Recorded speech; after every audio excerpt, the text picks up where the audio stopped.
Good morning, Facebook. Good morning, YouTube. It's Thursday. Wake and bake, everybody.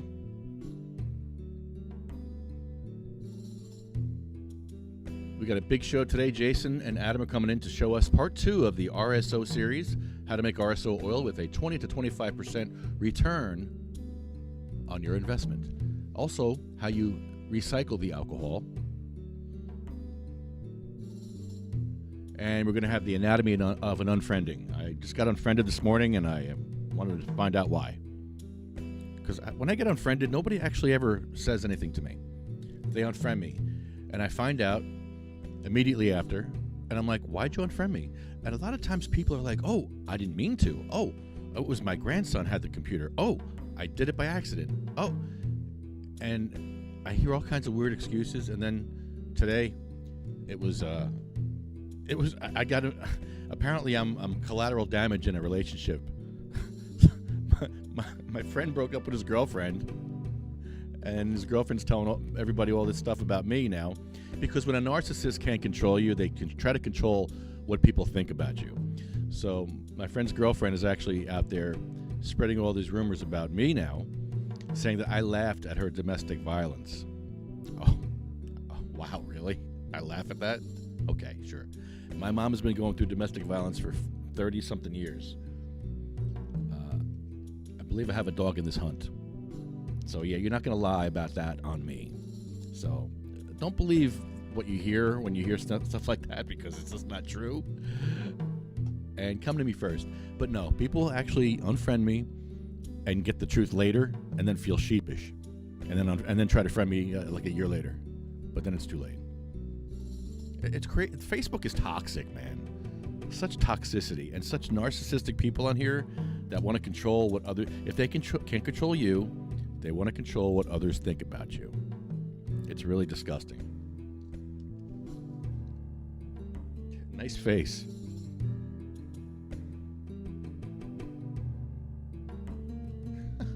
So yeah, I woke up to an unfriending today, and that triggers me because I'm like, what did I do this time? Actually, I didn't do anything this time. Actually, I'm a victim of a rumor saying that I laugh at domestic violence. That's funny to me. No, it's not. My mom has been going through that for many years, and I was actually abused when I was younger too. So there's that. So yeah, you want to victim shame me? Go ahead, victim shame me. Make me feel even worse than I already feel about life. Mess with my depression and my anxiety. People pick on me. They think I'm so tough. I'm not that tough. I got anxiety and depression too. And you all mess with me. You mess with me because I'm not the best Christian in the world. I do fight back. I am not the paragon of virtue. I'm not the poster boy for Christianity. I actually do fight back like a jerk sometimes. I'll be a big jerk as you are. Just know that. I'm trying not to be. But there it is.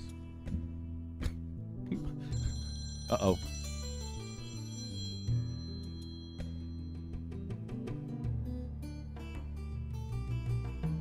I just got a call. Who was that? I could test out my phones. We are going to have a cool guest today.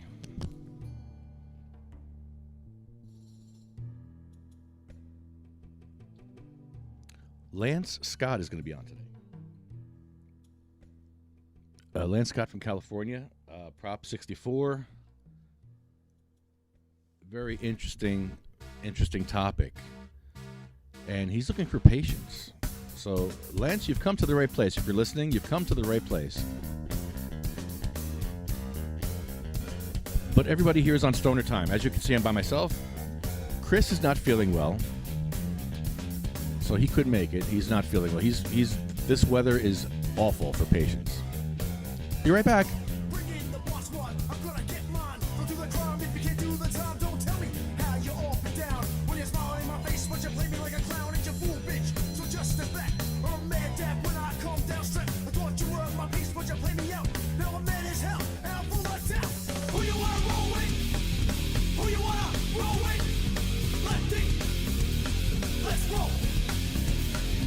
Who you wanna roll with?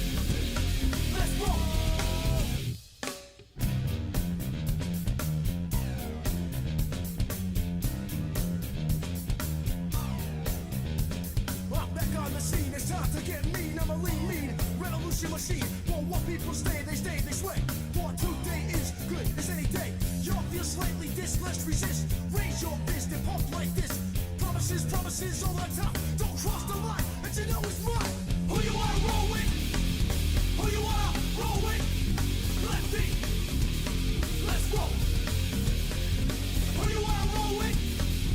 Who you wanna roll with? Lefty, let's roll.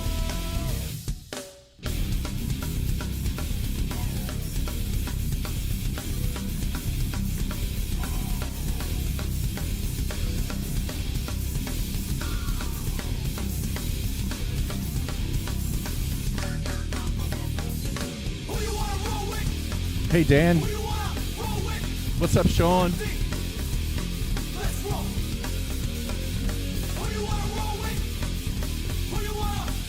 Good morning.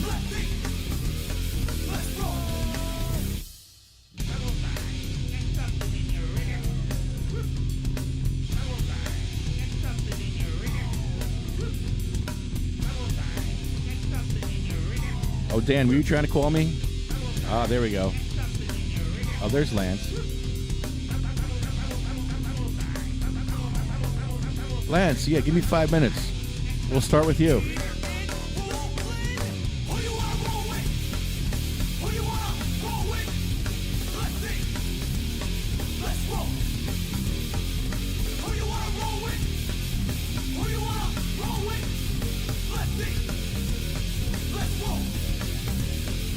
Who you wanna roll with? Who you wanna roll with? I got nothing rolled.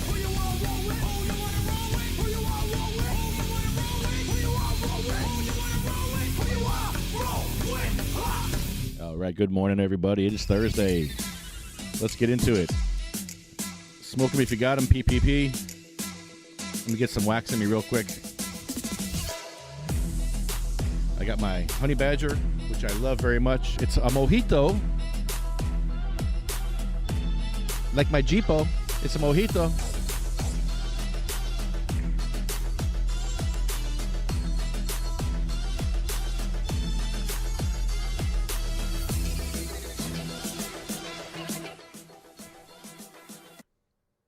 Adam, can you hear me? Yes, come let us in. Oh, okay, right there. Hold on. Hold on, the hosts are here.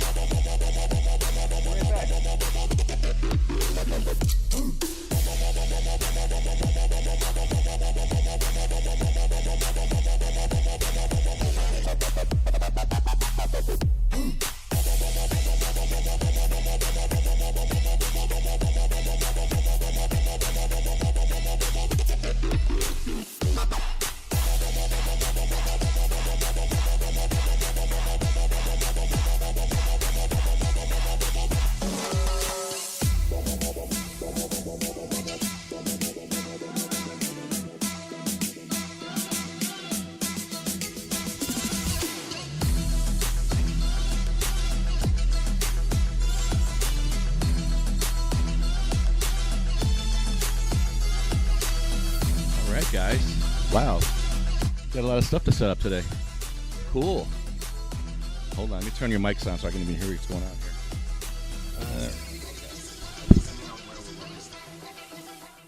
Wherever's going to give me easier access to. Yeah, what do you think? What do you need? Table. A table. Where do you want to? Yeah, where am I going to run it? You want to sit here and just do it right here at this table here? No, I don't want to huff the alcohol in my face. Oh, I see. Can you stand and do it there, or no? That won't work. For what? And we could put the alcohol in the other room when we do the still. I mean, I have an exhaust fan in there. We could put it in the other room. Okay. I want to huff. I do want to huff. I'd like to try it. I brought something for you to huff. All right, while you guys set up, I'm going to talk to Lance. And you guys should listen in. This is really good. He's from California, and he has been working on Prop 64. And I want to find out how and what way. So we're going to call Lance right now. Diana will be here, too, I believe. You have her notebook, right? Her notebook's in my car. Okay, Let's see. Let's see if my phones work. Hold on, Lance. I'm testing my phone here. Let's see. Jason, what do you need from me right now? All right, What we do you got need that. to do? I'm gonna pay. Oh, shoot. Okay. Okay. Hello, you're on the air. Hello, you're on the. Hello, hi, you're on the air. Close the open the windows and get it out. Oh, okay. Sure. We have to open the window. I did open the window. All right, you guys have to put on your shirt, your sweatshirts, because I'm going to crack a window. We can't smoke out the house today. Well, we could smoke up here. All right. Lance, give me a minute. I'm going to... I'm still... Oh, my God. Oh, man, hold on. I'm totally unprepared for this. Okay, hold on. Lance? What, this exhaust fan's not enough? Yeah, it's on. It's good. We're good. Is it on high? Yeah, it is on high, I believe. Okay, Lance called me from... No, it is not. Okay, Placentia? There's really a city called Placentia? Placentia. Placentia. Placentia. What's that name for? Fucking East Coasters. What is that name? What is that? What, Placentia? Yeah, what's that? Placentia, California. Yeah, where'd they get that name from? A placenta. I don't know. Is it? Yeah, really? Like the birthplace. Birthplace of something birth. like that. Something like the birthplace of Really? bushes. All right, well, let's talk to Lance and find out what that means. But no, yeah, it's Placentia. Placentia. What'd you call it originally? Placentia. Placentia? Close. Placentia. That's just that's like someone from like the West Coast. He's Hohokus, and they're like, Hohokus. "What the fuck is that?" That's Hoboken. No, it's Hohokus. You guys are funny. Stop it. Stop it. Stop making fun of placenta. Placentia. Hi, Lance. How are you, buddy? Okay, hold on a second. I gotta mute my TV because you guys are hilarious. Okay, let's get this clear. I'm an expat out of California. Oh, he's an expat. My out of phone California. number has not changed for a reason because of. But it's yeah, that is where my phone's coming out of is out of Placenta, California, if you want to call it that. Placenta. Let's call it placenta for the sake of the show. Well, that's what everybody calls it. It's placentia. The guy, whoever said it was correct. He said placentia. That is exactly how it's said in California. But then the guys and everybody that's out there, they call it placenta. And anybody that lives in Placentia is in placenta. Placentia. But I'm actually. Yeah, I lived out in where I California was. for like 12 years. Oh, so you know Yeah, so you kind of get. Okay, Jason gets You it. kind of get it. Yeah. Well, I originally lived in Tustin, and then I moved to Huntington Beach. Oh, I That was lived in where last Tustin. left. I lived on Yeah. Wilmington Street in Tustin. There's like a orange pasture along the whole road. Oh, wow. Well, yeah. Walnut and Red Hill is right there where I did. Yeah, it's over by nice. the old air base. Yeah, it was. It's a really nice I was like place. Well, not 22 years anymore. old. How old? I think I was like 22 when I lived in 22. You're just a baby. Wow, it's really changed. I think that Orange Grove is actually this one of the last ones left in Orange County, believe it or not. Wow. So, hey guys, I see that you got your chemist over there setting up his little spot. Yeah, he's finishing the RSO video. He actually does a FECO extraction using dry ice, and this here is I'm learning now, is an alcohol still which recycles the alcohol, so you don't waste the expensive alcohol that we Yeah. make. And what kind of alcohol is he using? Is he using that 95% or? Turn this down. Sure, hold on. You're because, using. I mean, I don't believe there is such a thing as 200 proof. Or, is that too loud? well, there's 100%. There's 100%, and then there's 95%. So at this point, so when I buy the Everclear, it's at 95 proof. Yep. After I've run it through the still a couple times, there is no water content left in it. Like it's Yeah, so 100% you're at 100%. alcohol. Yeah, at 100% alcohol there. All right, awesome. so- one chemist to another. That's actually my background. Oh, I rad. have a bachelor's of environmental science with a minor in chemistry and ecology. And while I was out in California, I spent all my time as an organic chemist, working in laboratories and doing extractions and doing everything that you're doing right now. Oh, hell yeah. Oh, okay. Yeah, so I understand that whole process. I understand that. Actually, I've run at a nutraceutical lab out in California. My last job before I became disabled, I actually did those kind of those kind of extractions. So you guys are definitely doing some really what do we call that? Your home brew. You definitely got some home brew going, but it doesn't take much. I mean, if you're a second year chemist student, you can do that stuff. If you paid attention. Norma, stop it. There's a close-up for you. Norma, stop it. So Lance, Well, it's nice to meet you. Lance, Yeah, you're totally disabled now, or no? Or you have? Yes. Man. What happened was, Norma, I'm gonna kick your little dash on butt if you don't shut up.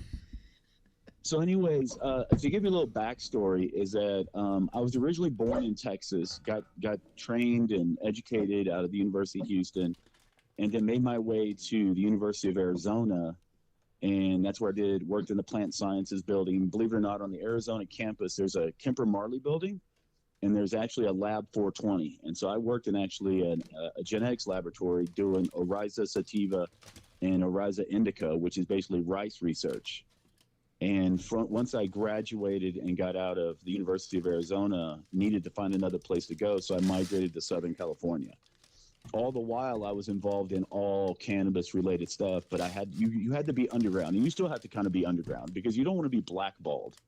And that's kind of like where, in a professional sense, I had already been busted in Arizona, had a misdemeanor possession out of Arizona. I had a felony possession out of New Mexico. So ruining careers is what they're all about.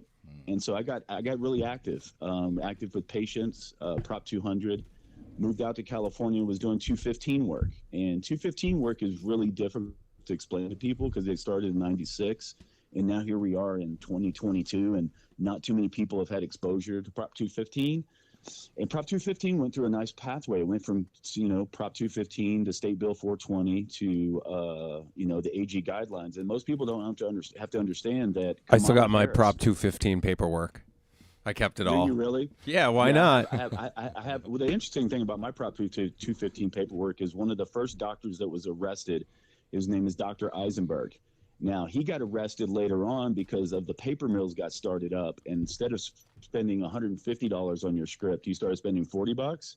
He got arrested writing out all kinds of crazy scripts and went to jail. He's doing some serious time because he wrote like oxy scripts, all kinds of bad scripts. Instead of just sticking to the cannabis scripts, he kind of expanded out. So my first doctor that I got like 9 of those recommendations / scripts from, he's sitting in federal prison right now for he went full bore at the end because of I guess he saw the writing on the wall with 215, and he just started putting the pedal to the metal. But he didn't care whatever you wanted, you could come into his office and he'd just write a script for it. He used his DEA license the way it shouldn't have been used.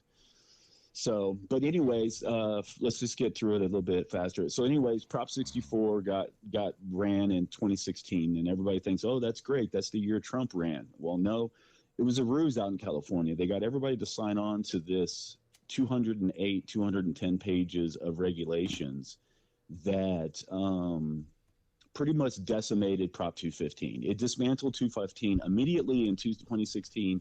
Whenever 215, it put a sunset date on 215 and say Bill 420 and AG guidelines, which was January 1 of 2018. Well, what that meant, and I was actually a sponsored patient by Moxie. Moxie used to supply me with full spectrum oils, full spectrum everything they had on their wax ends. They'd show up with like between 3 and 6 grams of weed a day for me because I got diagnosed with MS in 2016. That was a very powerful year for me. One day I went to work. Next day I was basically partially paralyzed on the right side of my body. Ended up in the hospital and became what I called a legitimate patient. I mean, I ended up in a wheelchair. I'm still in a wheelchair now. But 215 was my moneymaker. I mean, it's where I survived. Taking care of the patients that I've now lost. And taking care of myself. I was allowed to, even on disability, I was allowed to go into grow rooms and trim and do the things that I needed to support myself. January 1 of 2018, 64 takes effect. Now, what it did immediately was they gave an opt-out clause in Prop 64. It allowed half of the counties in California to opt out of the weed business altogether. So they took 100% coverage of the state down to 50%. and that opt half of the counties out, and that includes some of the counties that used to be heavy duty suppliers. I mean, Riverside County kicked out. A lot of the ones that are going between, just basically, if you look at the California map and you draw the line in now, it's all along the coast. So most of the counties that are involved in it are along the coast, like Southern California, from, basically San Diego up to San Francisco. But a lot of the counties up in like traditional growing areas in the Emerald Triangle, they became really restrictive on who could be a part of the process. And the process turned out so invasive that a lot of the what they call, I guess everybody's using it now, the legacy market. We used to call it the black market or the right market, or the free market, if you will. A lot of those guys had to go underground again when they were working toward a path of legalization. As soon as 64 took over, they had a permitting process that they would stall them in the permitting process. And by stalling them in the permitting process, it is extended out people's businesses. Like, they had to shut down first and then go through the permitting process before they were allowed to grow again. Lance, hold on And one some people second. Hold on one second. Yeah. Hold on. Let me take this call. Hold on. We're going to do it together. Hello? Hi. Hello? Hold on. We're merging calls. Diane, you there? Okay, you there? Diana. Shoot. Hold on. Diana. There she is. I can hear. I'm here. I'm late. Oh, you're outside? I'm here. Okay, listen. I'm outside. I'm so sorry. We have an issue. We have to start the fecal extraction process first because they have to start it, and then we can talk. So, Lance, I have to interrupt you for 1 second. We have to start. We have to start the extraction here. I'm sorry. This is not the extraction. This is called. This is just running the air still. So we're going to go through like the secret filter where we left off last time, and then basically pouring it in and then running it. Okay. And once we have it running, it's just going to run for the next several hours. Right. So. Then we'll put it in the back. Then we can talk some more. We have to start this process though real quick, Lance. So just give me 1 second. Let me go. Let me answer the door for Diana, and and Jason, you will take over right now. Hold on, Jason, take it. What's up, guys? Welcome to part 2 of making RSO. Today's going to be a little easier than last time. Hopefully you watched the first part of it, and now we'll kind of conclude it. In the last one, we got up to the point where we filtered everything out, and we did it 2 times. So now, normally you would have this right here. This is your filtered extract. It's the alcohol and what's going to become our medicine. Now we need to separate the alcohol out of it. And the way we're going to do that is in a still spirits air still. Now, this guy gets up to about 107 degrees with alcohol. So it's going to be decarbing our medicine at the same time that we're evaporating the alcohol. It's nice and simple. You literally plug it in and it goes. And when all the alcohol is evaporated, it stops. It just clicks, and then you're ready to go. The nice thing about this is that you get to recollect the alcohol. Lefty had mentioned it earlier, but you're going to save about 85 to 90% return on your alcohol, which when you're running 5 handles of alcohol for a pound at like $30 to $40 a handle, that adds up, especially if you're making this every month, every other month. Like, nobody wants to have to be spending on top of the cost of the flour all these other costs too, full bore every time. So it helps to lower the cost of your medicine over the course of a year. So now we're going to do the secret filter, which is I'm going to talk you through how I would do it, where you would be at had we continued from the video, and then I'll show you how to do it this way. So when we did it in the video, we had everything in a bowl. And what I would do is then take my Pyrex measuring cup with a pour spout and go cup by cup directly into the air still. The top of it pops off nice and easy. It just has a rubber gasket. There you go. The top's off. So I would pour it in cup by cup until we hit the fill line. Once you hit the fill line, obviously you're full, and you can start running it. So let's say you still have alcohol left over. What you're going to do is run this for about 2.5 hours or so. So what's going to happen is, let me backtrack a step. It's going to take about an hour for this guy to start to drip once you plug it in. So that's how long it really takes for it to boil and condense inside of here. After that, once it first starts dripping, if you use a 1,000 milliliter ball jar, it takes 45 minutes for it to fill that ball jar. So I usually set a timer for 40 minutes, and then we'll go and empty it. So that way you don't have to just sit right next to it. Because ideally you want to have it either outside in a ventilated room, but somewhere where you're not in an enclosed space. So what you'll do is run it for like 2 hours. Once you've collected like 3 ball jars out of it, then open it back up. You'll unplug it from the wall, pull the top off, and be sure to mind your face when you do it. There is hot alcohol vapor in there, so you don't want to be right over the top of it. Then you'll do the same thing you did before and fill the alcohol back up to the fill line, put the top on, and plug it in again.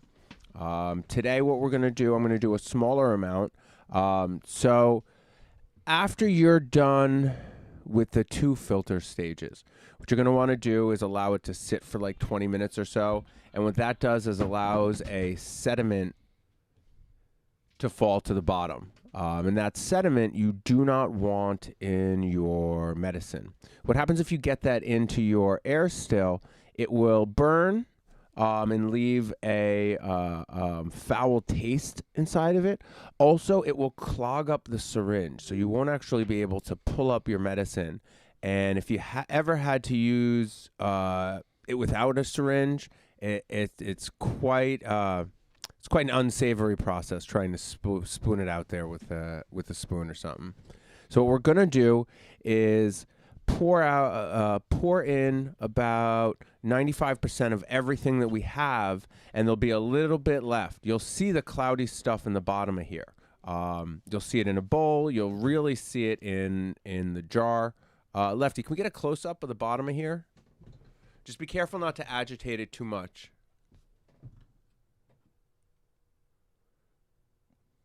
So you'll see there's like a silt in the bottom of there. That's what we don't want to pour into the still. A little bit is fine, but the majority of that is bad. So what I'm going to do is pour about 95% of this right into the still, and then we'll go from there. I'll show you guys how to plug it in, and we're actually going to plug it in the other room while it runs. I was going to get an extension cord. I wasn't planned for that. Then we can start it here, and I'll run it into the other room. So let me get an extension cord. We can start it in here and then take it in there. Sounds amazing. All right. So I'm going to pour it in right now. So, Keep the mic to it because I love how it sounds. and I have a question about decarbing. This machine does decarb, and what time and temperature? I did mention that already. I think I mentioned that while you were downstairs. But it's going to decarb at 170 degrees. 168 is ideally where you want to be at.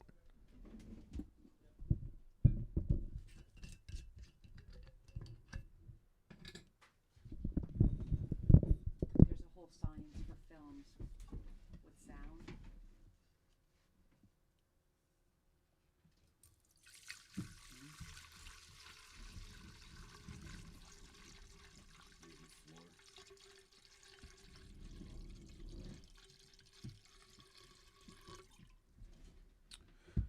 So what I did there is I watched where the silt was, and once I saw the silt start to get to the edge of the glass, I stopped. So right now, what I have left right here, what you see, I'm just going to get rid of. This is just waste product, basically.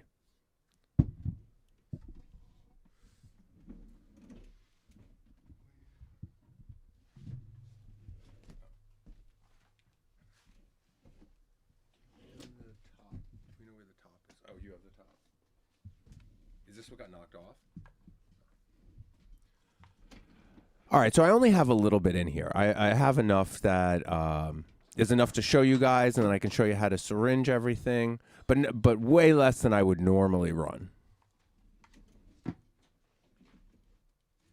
What? Talk a little. We're not in a dead silence. I mean, yeah. I mean, you know, not like you had to stop talking. But anyway, well, how much you think is going to be your return from what you're using? From this today, I mean, like 3-4 grams. All right. So Nothing substantial. I mean, I expect like if we got like 10 grams from this, I would be surprised. And that Okay. chaos back there, that's Lefty being Lefty. Sorry. Just the cord. Cord for what? We just walk it. Just for the still. Oh. Plug it right in, then we can walk it into the other room. All right, so this still has 2 plugs in the back of it. Let me show you. And then a reset button on the front. That's it. So the top will pop on, and then we'll connect the first plug that's on the top. This looks easy enough for anyone to use, including myself.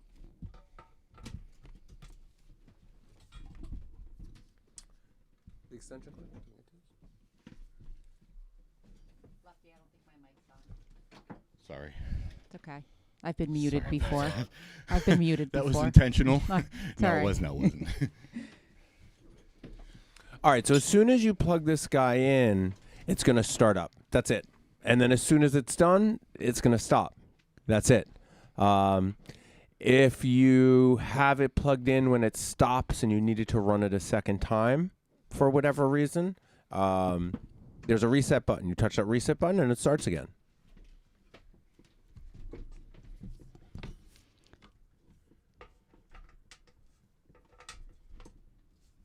This part, even I can do. So that's it. It's now on and it's going to start to run. So this guy's going to go for about an hour before it starts to drip, give or take.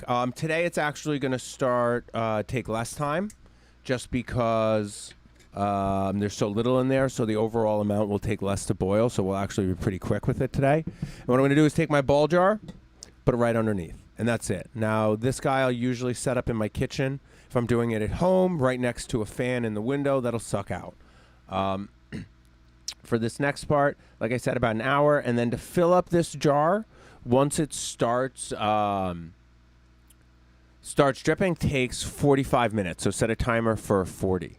We'll do that for the next hour or two, and then we'll come back and I'll show you how to pull up the medicine. I also, after I bring this in the other room, I also want to show you guys real quick what we did last night to save this stuff is actually kind of cool. So that way, if you're done with the filtering and you don't need or you don't have the time to finish the still part of it, which can take a couple hours depending on how much alcohol you have, to be able to save it for like another night kind of thing. So let me bring this to the other room and I'll be right back.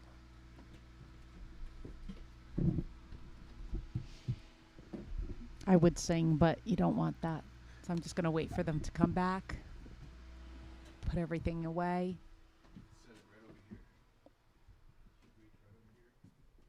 Well, we think the process is going to be faster today than it was yesterday. There's a little bit of chaos here today, but it's good chaos. This medication is so important and vital to people finding cures. And I'm learning so much.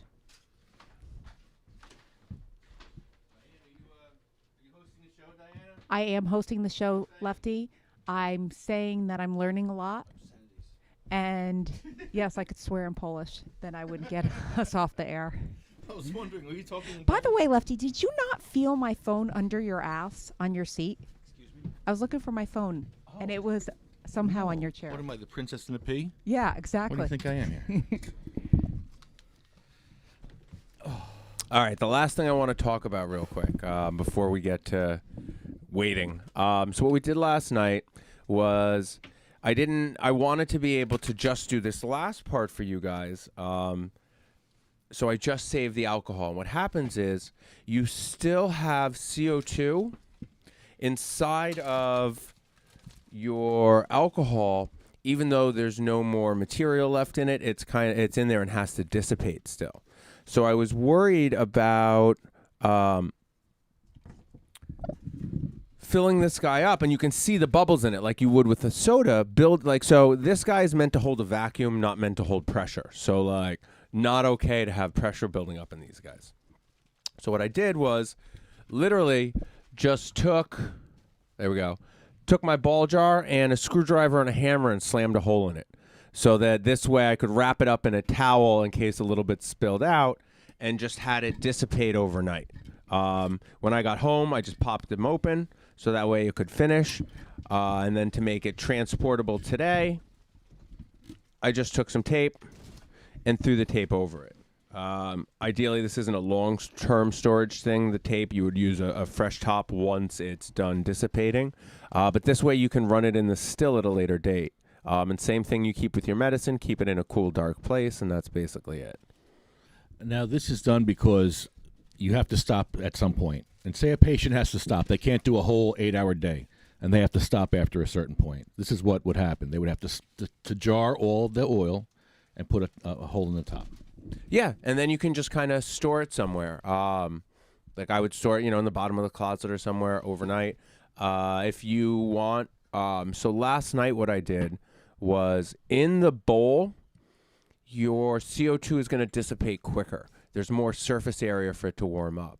And what happens is the bowl gets super frozen, so you kind of have to, that'll slow the dissipation as well. So what I was doing is, as the bowl would freeze, I'd heat up another bowl in water, wipe it down, and then pour into there. So that would help it boil a little more vigorously and get the CO2 out, and then that would freeze, and I would go back to the other bowl and kind of do that a little bit back and forth. Unfortunately, I just still didn't have enough time last night to be able to not have to put a hole in the jar, but it worked really good, which I'm happy. And definitely don't seal it like that. Like, very important that you don't seal it. Like, these will not hold pressure at all. A ball jar, like they will just split, which is for me especially. Like, I did not want that to split in my back seat of my truck last night. Worse than bong water. Way worse. Oh yeah, you would never get this out. Like so I'm confident that like when I poured it in here today that I was, at the most going to drip a little bit, but like I can't stress this one enough too. Cover everything with plastic bags. Like use trash bags, cover everything.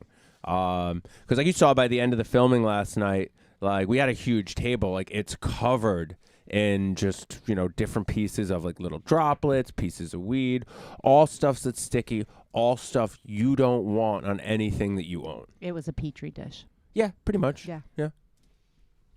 It was kind of weird. So we did the movie magic stuff. You used my line. I was excited. I didn't use it in the film though. I know. You resisted. What is that? Macadamia nuts. Is there garlic and or onion on that? They're just raw. Oh, raw. Thank you. Well, roasted with a little salt. Excellent. I lost train of thought. Oh, I brought food out. No. Really? Look at this.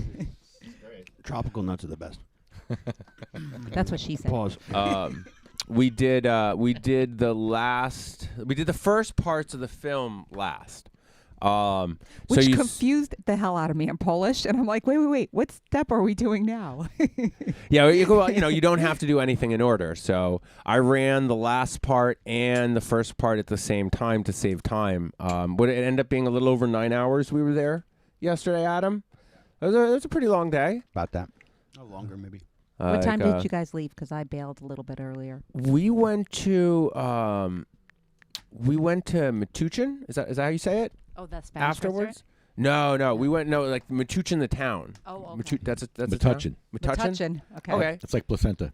So we went to Metuchen. Metuchen. And we decided to go get pizza after. So we were there for maybe another hour after you left, I think. We left there like 7:30. There's pizza maybe. in Metuchen? There was a pizza place, and it was a wood-fired pizza place, so they had margarita pie, so it's safe for me to eat. I don't want to throw them under the bus, so I won't say their name, although I remember it. It's but awful. So it was, if Domino's Pizza were to start having like a wood-fired pizza line, that's what it would taste like. Oh. I was really fucking hungry, though, so I ate the Why whole would pie. anyone in New Jersey or New York eat Domino's? It's far enough away from the city that they don't know. Oh. No, I call bullshit. Jersey has some of the best pizzerias. No, I know, but like maybe that's why these people. New Jersey does have the best pizzeria. Maybe The that's why best. these people didn't know though. They were. I know lots of people that swear by Pizza Hut and Domino's, and they live in New Jersey. What about Elio's, man? Come on. I would defriend those people. I'd block them. Yeah. I have wouldn't several eat them. friends that I would make cancel them. I would just Like- flat out cancel them. like Hacker Dan. Hacker Oh my Dan. God, you're outing him. No, Hacker Dan loves makes You're good- outing someone. You're Whatever. outing someone. Whatever. Hacker Dan, we are outing you, and we're going to cancel you. Okay, this is the cancel coaster. No, not so much that pizza. It's just You're so a like hacker, right? so he makes I'm sorry. he makes decent money, travels all around the world, Hacker Dan, goes to McDonald's. I'm making you relevant again. Dan's cool. I like Dan. Dan's awesome. Dan, I'm a big fan now too. Dan has some good stories. I need a good nickname, Hacker Dan. What do you do? Depends who's asking. Well, I mean, in order to make your new nickname for coolness. Well, you know what? I kind of became a dick because people don't remember my name sometimes. Dick Diane is not a good one. No, that's not. And please don't let that one stick. Wow. But I do, when people go, what's your name again? I go, Diana, like the princess. So I've given myself my own nickname. But it's kind of like a dick nickname, I know. You're not allowed to give yourself your own nickname. So, what do you do? What do you do? PR. PR? Yeah. Consulting. I'm a mom. I'm a yoga instructor. Go on. Yeah. What's that kind of yoga? I'm still not feeling the nickname Well, yet. yeah, Yeah. well, you can't pick the nickname, but one of those things might inform your nickname in the same way that, Hacker Dan. yeah, or I wonder what he does. or Trucker Mike. Do you guys have nicknames? Hacker Dan can't tell you, otherwise he might have to have you killed. Oh, good. How loud is my crunching? Hacker Dan has some awesome stories. Yes, he does. Really cool stories. Hacker Dan took me to the most legit ramen spot in I almost said Detroit, but that's not in Colorado. What's the main town in Colorado? Denver. There you go. Knew it started with a D. Now, so I can't eat garlic or Boulder's onion. pretty legit. And he knows that we're super into food. So he took me to a place, and I expected not to eat. I went there for my wife Eliza. Like, hey, you love ramen. Let's go meet Hacker Dan and have some ramen. And the chef there was very, very insistent that he was going to make me ramen I could eat, and made me broth from scratch and let me pick what was in it. And it was fucking amazing. Yes. Lance, do you have a nickname? You there? Hey, Lance, do you have a nickname? Yeah, Hammer. Hammer? I always bring the hammer whenever we were doing construction projects or building grow rooms. I always brought the hammer. Oh yeah, grow room story. Yes, I love grow room Yeah. stories. Wow, grow rooms are fun. We might need you in New Jersey to help us with some grow rooms, and we need some help, man. We need a lot of help here. We need help. Well, that's what I'm here to do, and that's kind of like where we're at now. And I don't mean to be a bummer about what you guys are doing right now, but if you got caught out in California doing that, they take you to jail big time. They put all our extraction guys because back then they were doing butane extractions, and there was a couple of guys that blew up a few houses. And they started passing, I guess, and it was along with Prop 64. They basically put those guys on the same level as meth guys. So if you got caught doing butane extractions or any sort of, that's why everything has to go to CO2 extractions to take the volatility away, because they were blowing up houses out in California consistently, and so they made it highly illegal to do any form of extractions. I remember And Brian.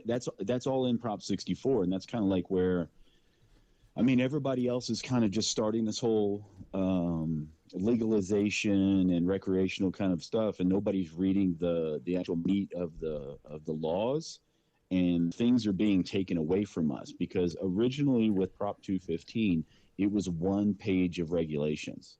It was very gray. It was like out in Colorado. It was a very gray area. And I was a part of the No on Prop 64 movement when I lived in California because I read the bills.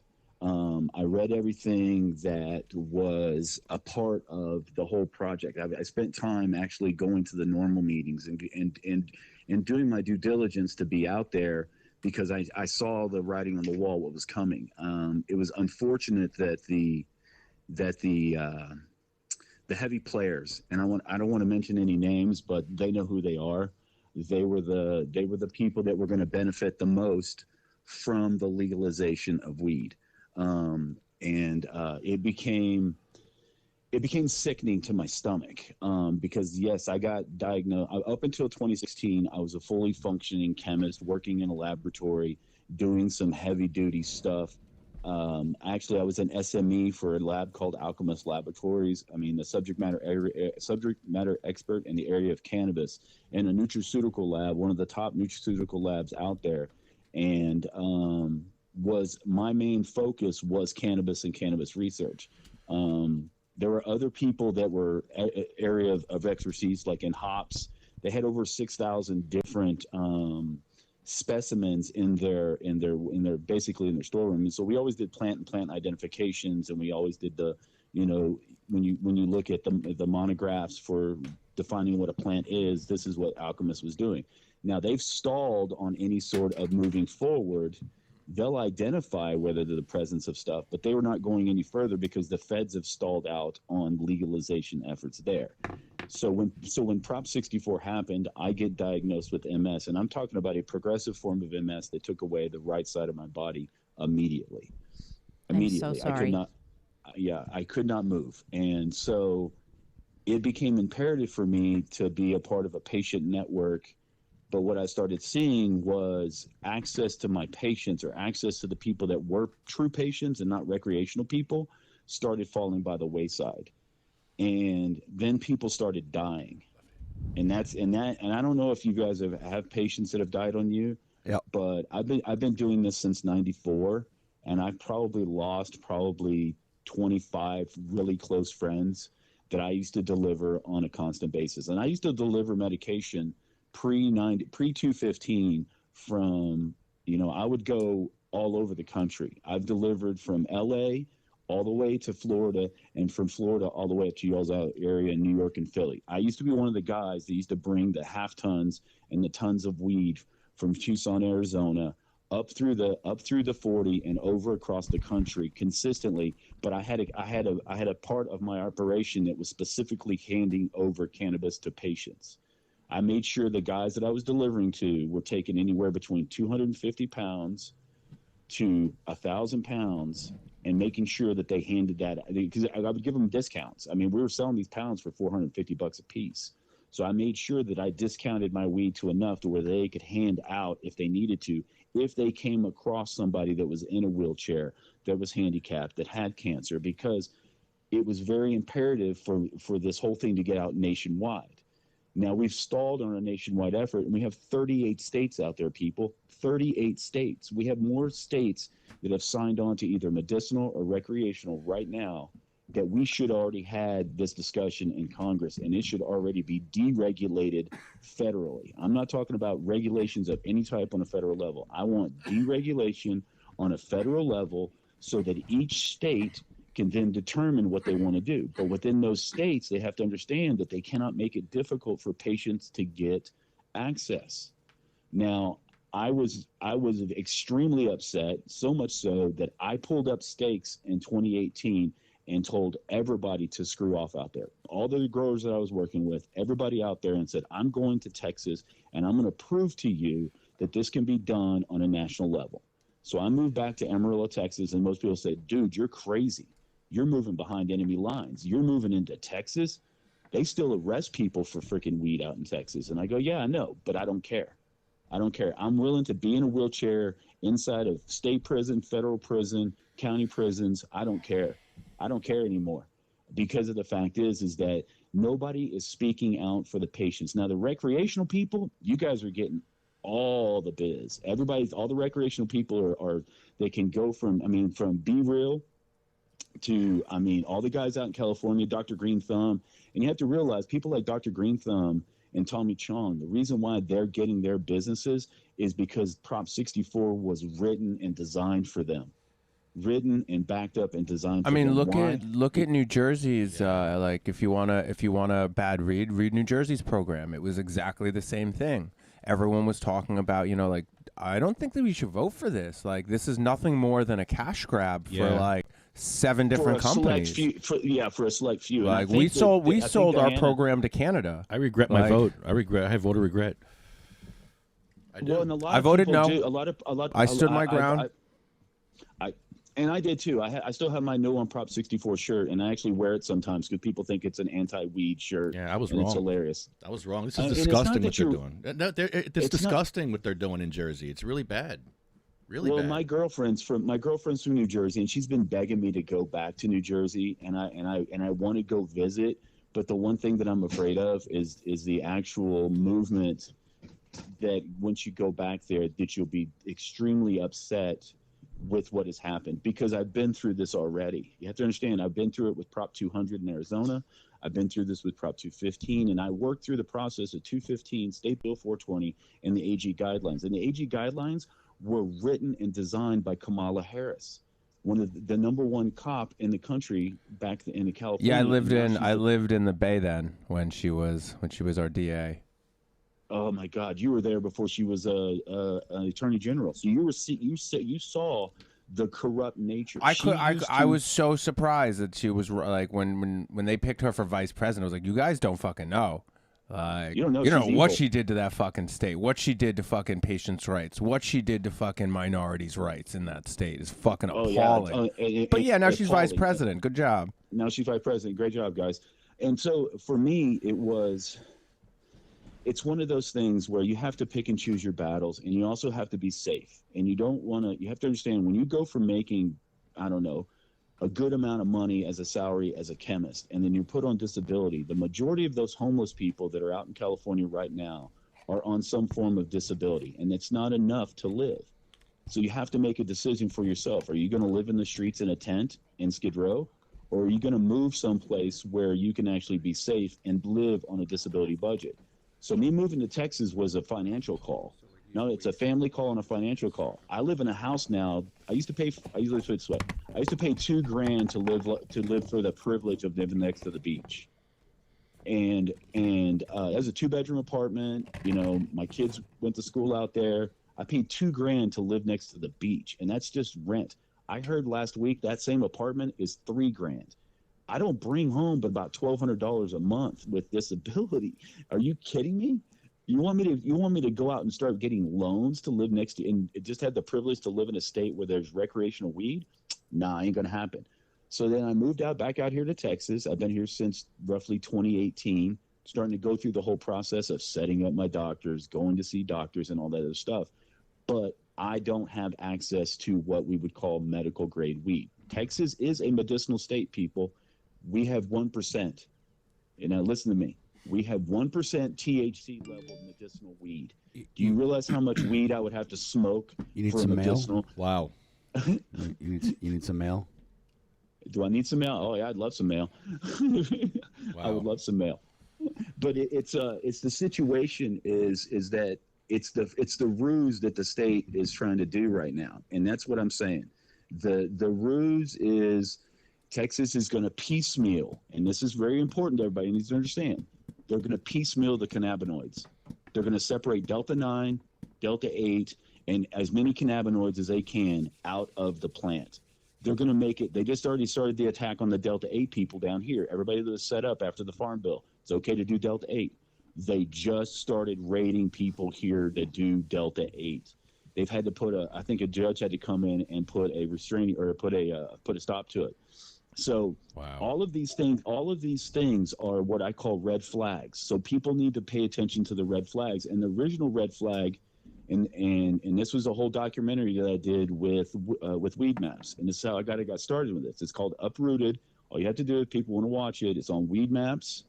And you just search Weed Maps Uprooted. And it's a 3-part series that discuss about what happened with Prop 64. And it explains all of the doctors and everything and access, and it's all based around a guy named Sweetleaf Joe in the beginning, and he gives access to one of his patients. And how Sweet Leaf delivers it in San Francisco, because that's what he does. He goes on a bicycle on a daily basis, and he delivers his cannabis to all his patients on a bicycle. And so I was approached, I want to say about a month and a half ago by Sweet Leaf, and he says, hey, who are your patients? You know, he wanted my contact list. I was like, I want to give away as much as I can this year. I have access to 10,000 pounds. What are we going to do to get rid of 10,000 pounds? And I said, and I basically responded, in 10 weeks? Are you serious? You want to get away 10,000 pounds of weed in 10 weeks? Because that's what it has to take, because the cannabinoids break down after 10 weeks.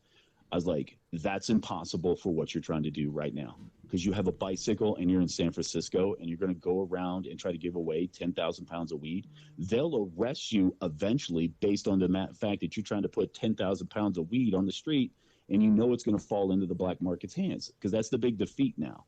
They want to defeat the black market or the legacy market or the free market out in California, because it's grown since this whole passage of Prop 64.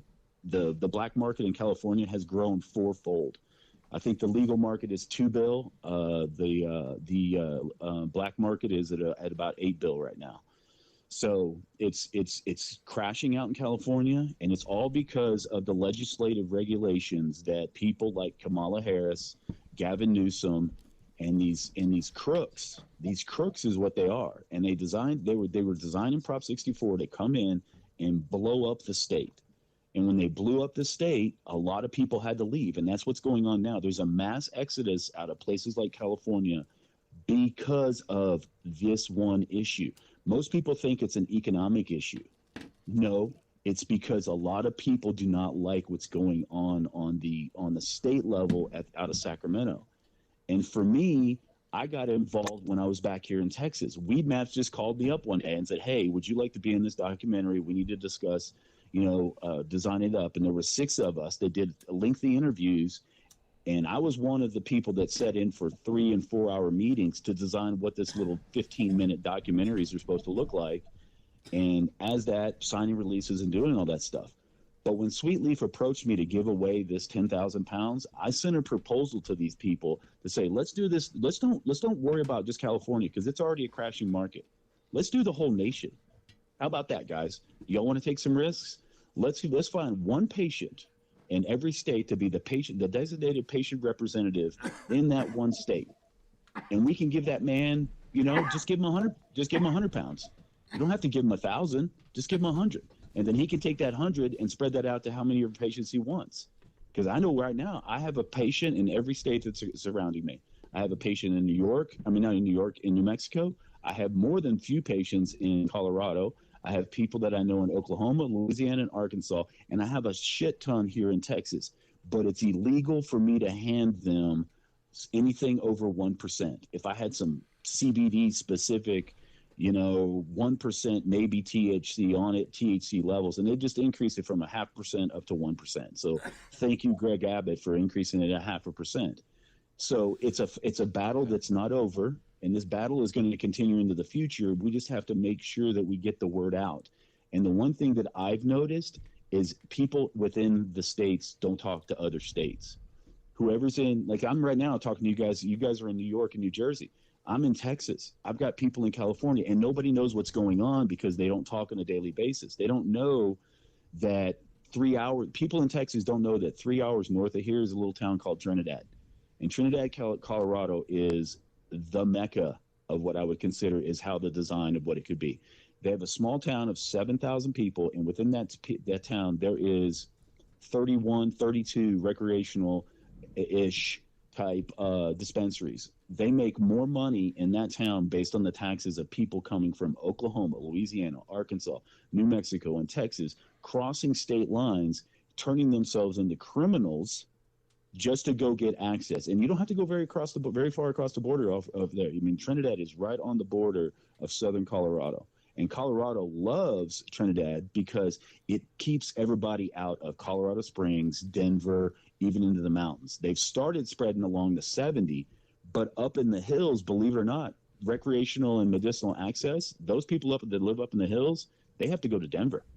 They have to go, and if you're a true medicinal patient, and you have to go to Colorado Springs because it's a medicinal city only. Like all the dispensaries are non-recreational. They're all medicinal. So it's how the state sets itself up. It's how it splits it all up, and then it also comes down as like, who are they going to allow access to the permits, and that's important. Oklahoma, this is, as an example, out in California, the minimum that you're going to spend now after Prop 64 to get set up is $1 million to get set up. All through the permitting process and the waiting, all the other stuff. It's going to take you about $1 million. In Oklahoma, you can get a dispensary license for $2,500. You can get a grower's license for $2,500. You can get a transporter's license, I think, for $2,500. So you can get set up for under $10,000, and you could be a fully functioning business that could compete with other businesses. Now, the problem with Oklahoma right now is that they're overgrowing too much. They literally have too much supply. They have not enough places to sell it, and not enough places to get it out to, and not enough dispensaries. Just because they have so much of it around. I have friends of mine all the time in Oklahoma that are shipping weed out of the state. So what they've caused is they take away California. Everybody gets shipped over to Oklahoma, and that's where a lot of the major growers are now. All of the black market or the illicit market guys in California, they went to Oklahoma, outside Oklahoma City and in Tulsa. And most people have to understand you're on an Indian reservation now because they just went back to the Treaty of 1866. So Oklahoma is a majority Indian reservation now. It's not a bona fide city. So there's a different layer there. So we have to, and this is where I'm working on now. Weed Maps did the Uprooted series, basically dealing with California. I approached them with this idea of what it would be like with a nationwide network of patients. They kind of shot me down because they want to stay in their own little comfort zone. That basically released me from my obligations with Weed Maps, and I was given permission to now pursue this nationwide network. And that's kind of where I'm at now. I'm basically putting the call out. I can give you guys my info. I'll even up doing so now. My email address is lespot2020@gmail.com. If anybody wants to email me, you can find me on LinkedIn. You can also, of course, with the Uprooted thing. But yeah, lespot2020@gmail.com. If anybody's interested in getting in contact with me as a patient, I do not need recreational people. I need people in wheelchairs. I need people that are caregivers of people that are in wheelchairs, because this is where the movement was supposed to be all along. We were supposed to legalize across the United States based on patient need and patient care. No, you called the right show. We're all patients here. Yeah. I have a question for you. How is the wheelchair access down there and where you're at in Texas? Wheelchair access is flatter. It's flatter than a pancake out here, so I can take a wheelchair anywhere I want. I got a nice electric scooter that was handed down to me by my uncle, and as long as I got good charged up batteries, I can get pretty much anywhere. Okay, because I know here in New Jersey we got police stations without wheelchair access. I just found a fourth police station without wheelchair access. Can you believe that? Well, why don't you make some money and sue them under the ADA? Because the American for Disabilities Act says that every public facility, has to have access for a wheelchair. So you could actually go in, take pictures, take it to a lawyer and say, hey, I couldn't get into this police station to pay my ticket. Now I've got a warrant out for my arrest.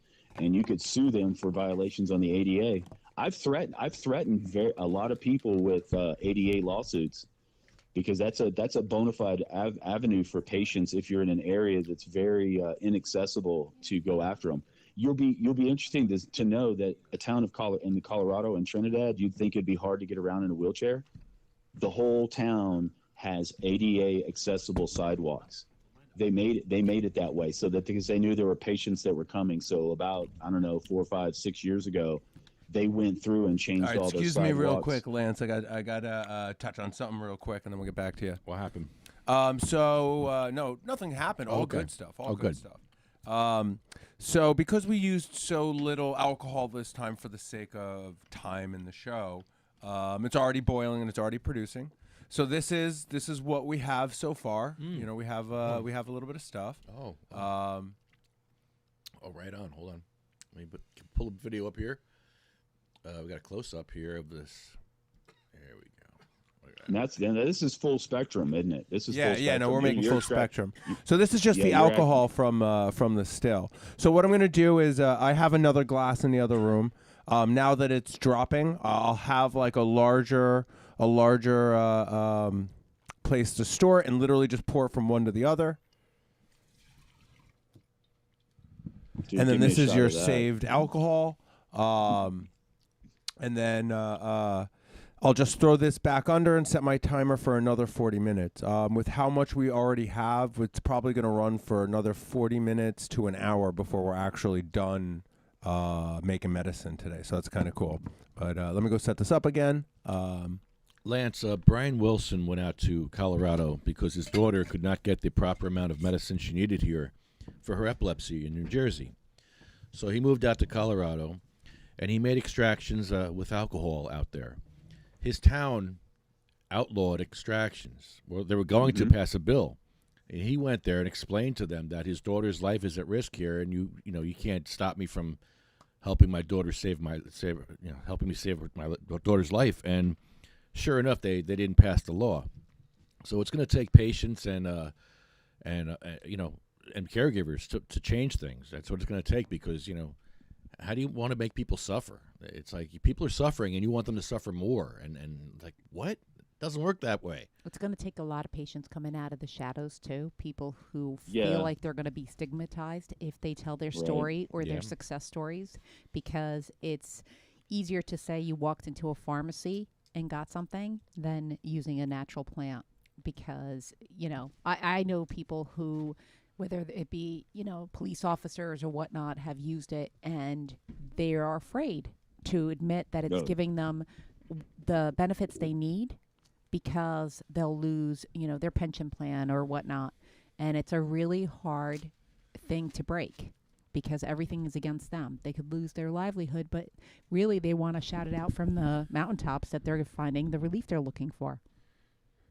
I just had that's interesting to say that you say that about law enforcement. I just had a friend of mine that I went to high school with that was a 25-year veteran of a police department, and he just retired as a police officer and a former U.S. Marshal as well. The first thing he did was took a trip to Trinidad, and when he got there, he called me and says, "Which is the best shop to go into?" Which is the best shop to go into? I was like, "What are you looking for?" It's like, "I just need a cream for my back that's been bothering me because I tweaked it a long time ago." I was like, "Here's what you need to do. Start at the end of Main Street and start walking in and out and just buy a little bit of it, whatever you're looking for in each one of those shops. And by the time you get to end of Main Street, you'll have collected enough stuff that it'll last you fucking a year. Excuse my language. It'll last you a year." And that's what it is for people. Dude, whenever we're I talk to fucking people. Jersey. Okay, watch your language. Excuse my language. Sorry about that. Lance, I'm being sarcastic. It's another thing Jersey's known for. I know. To your point, but people need the products, and it is a dosing journey, so you can't recommend one type of product to him. Right. He's got to, he's got to go find it himself. And that's the big thing I've said about everybody to him, because it's a titration effect. It's what, because you don't want to recommend something to somebody that they're going to go down the rabbit hole and then they're never going to touch it again. Because I don't know how many times I've overdosed myself on some form of edible or whatever, and then you just have to hold on to the bar. Most people don't know that when you eat or you consume weed, it's not the same delta 8, delta 9. It turns into 11 hydroxy metabolites of the cannabinoids. So you're dealing with a metabolite that is effectively different in your liver. Most people, when you get to that point of talking about it, they're like, boring. Because most people just want to smoke a joint and be fine with it. Most people wants to smoke a joint, or somebody wants to take a dab, but it's a different point, and and these legislatures used to be very ignorant to this. The people writing these bills used to be ignorant to the fact. They now know what we've been up to for the last 30 years, and they're not happy about it. We have some serious chemists, like your friend Jason there. These chemists know what they're doing, and they can do it in any situation. Like what he's setting up can be done in someone's bathroom. Yeah, that's the whole. Need, So so yesterday we filmed. I filmed an educational how-to video from start to finish on how to do this. It's kind of been like a 6-year journey for me on like getting this out. So we just finished filming it. But the whole point about this method and this specific setup is that it's accessible. That it's accessible, and it's better than the crap that I see online that just like using isopropyl alcohol or like using a rice cooker or using a hot plate. Like, dude, you can't control shit. The fuck are you doing? So like, I think that that distillery thing. I've seen that thing on Amazon. $220. Get it next day delivery. You got it on Amazon, didn't you? Oh yeah, that's where we originally got it. And so like these people don't know. These people don't understand that the things that we can do now out of our bathrooms and out of our houses. This is what Henry Ford wanted back in the 30s. He wanted us doing alcohol distillations in our backyard to run our cars off of alcohol, not the noxious chemicals of petrochemicals. Yes. He didn't want us. He did not want us. He wanted us having what you have behind you on your screen there. He wanted us all to have hemp fields. He wanted us all to do our own distillations. But where he got stopped was prohibition. He didn't want to do alcohol distillation to drink.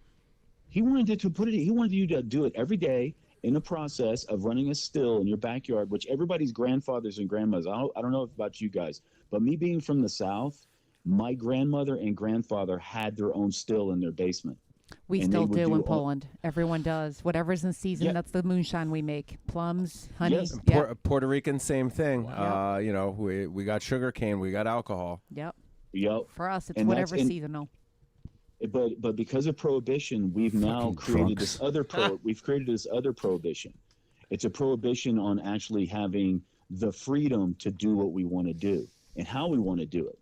And it's gotten really out of control. I do not agree with any regulation when it comes to people's personal freedoms. I mean, if you want to, and that's the crazy thing now is that you can have an alcohol distill. You can set up a crazy looking alcohol distillery because a lot of people are doing the home brewed distilleries now and putting out their own brands of moonshine. It used to be illegal to do that. They've laxed the laws. And so now you're starting to see a lot of home distilleries where people are making their own, moonshine. So what in New York State's coming recreational laws and medical laws, the medical laws will be passed first, supposedly. Alcohol extraction is the only extraction that they are going to allow for patients to do at home. Right, and that's because of they don't want them going out and doing butane extractions and then doing off-gassing butane into their houses and blowing up their apartment buildings, because that's what will happen. I mean, the DEA, and this is also something people need to understand, is that there are a couple of agencies on a federal level that are fighting for regulation of the cannabis market. The DEA is holding strong with their classifications, but it's actually coming down to the FDA and the USDA. Whether we're going to do it as a farm product or we're going to do it as a pharmaceutical product. And the FDA is making a play big time for the cannabis market because they want to turn it into a medicine, which is a pill. And I don't know if everybody knows what the pill is. I mean, they own the patent. Yeah, they do own all the patents.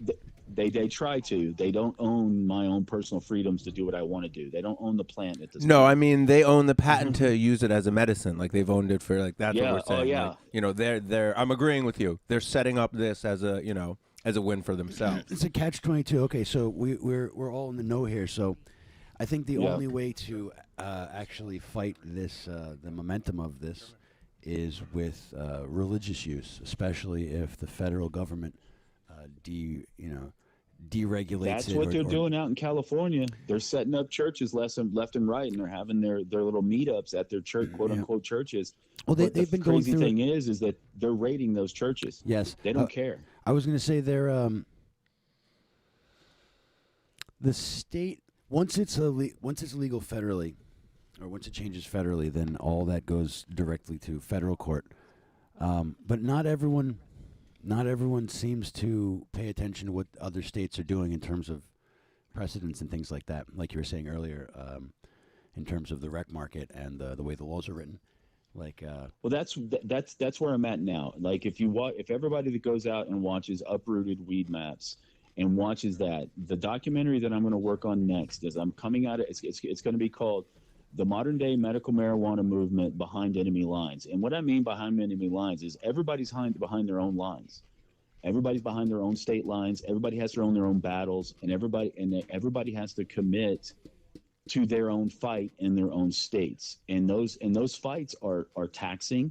They take away from your families. They take away from your ability to actually do the right thing, because you're having to fight every day, and it can get so exhausting being a cannabis warrior and fighting for the rights of access to patients. Well, when you lose your first patient, when your first patient comes to you and says, if I don't have this, I'm going to die, and you don't have what they need because you can't get access, and then you watch that patient die of cancer. I just had a friend of mine that had their son, 13-year-old son, living in California, just died on December 17th, just died of his form of cancer that he was beating it, but he couldn't get access to medical cannabis because it's all recreational out there, and his mom couldn't afford to take him into a dispensary, and he's only 13 years old, so then it's against the law for him to get a part and to be on cannabis.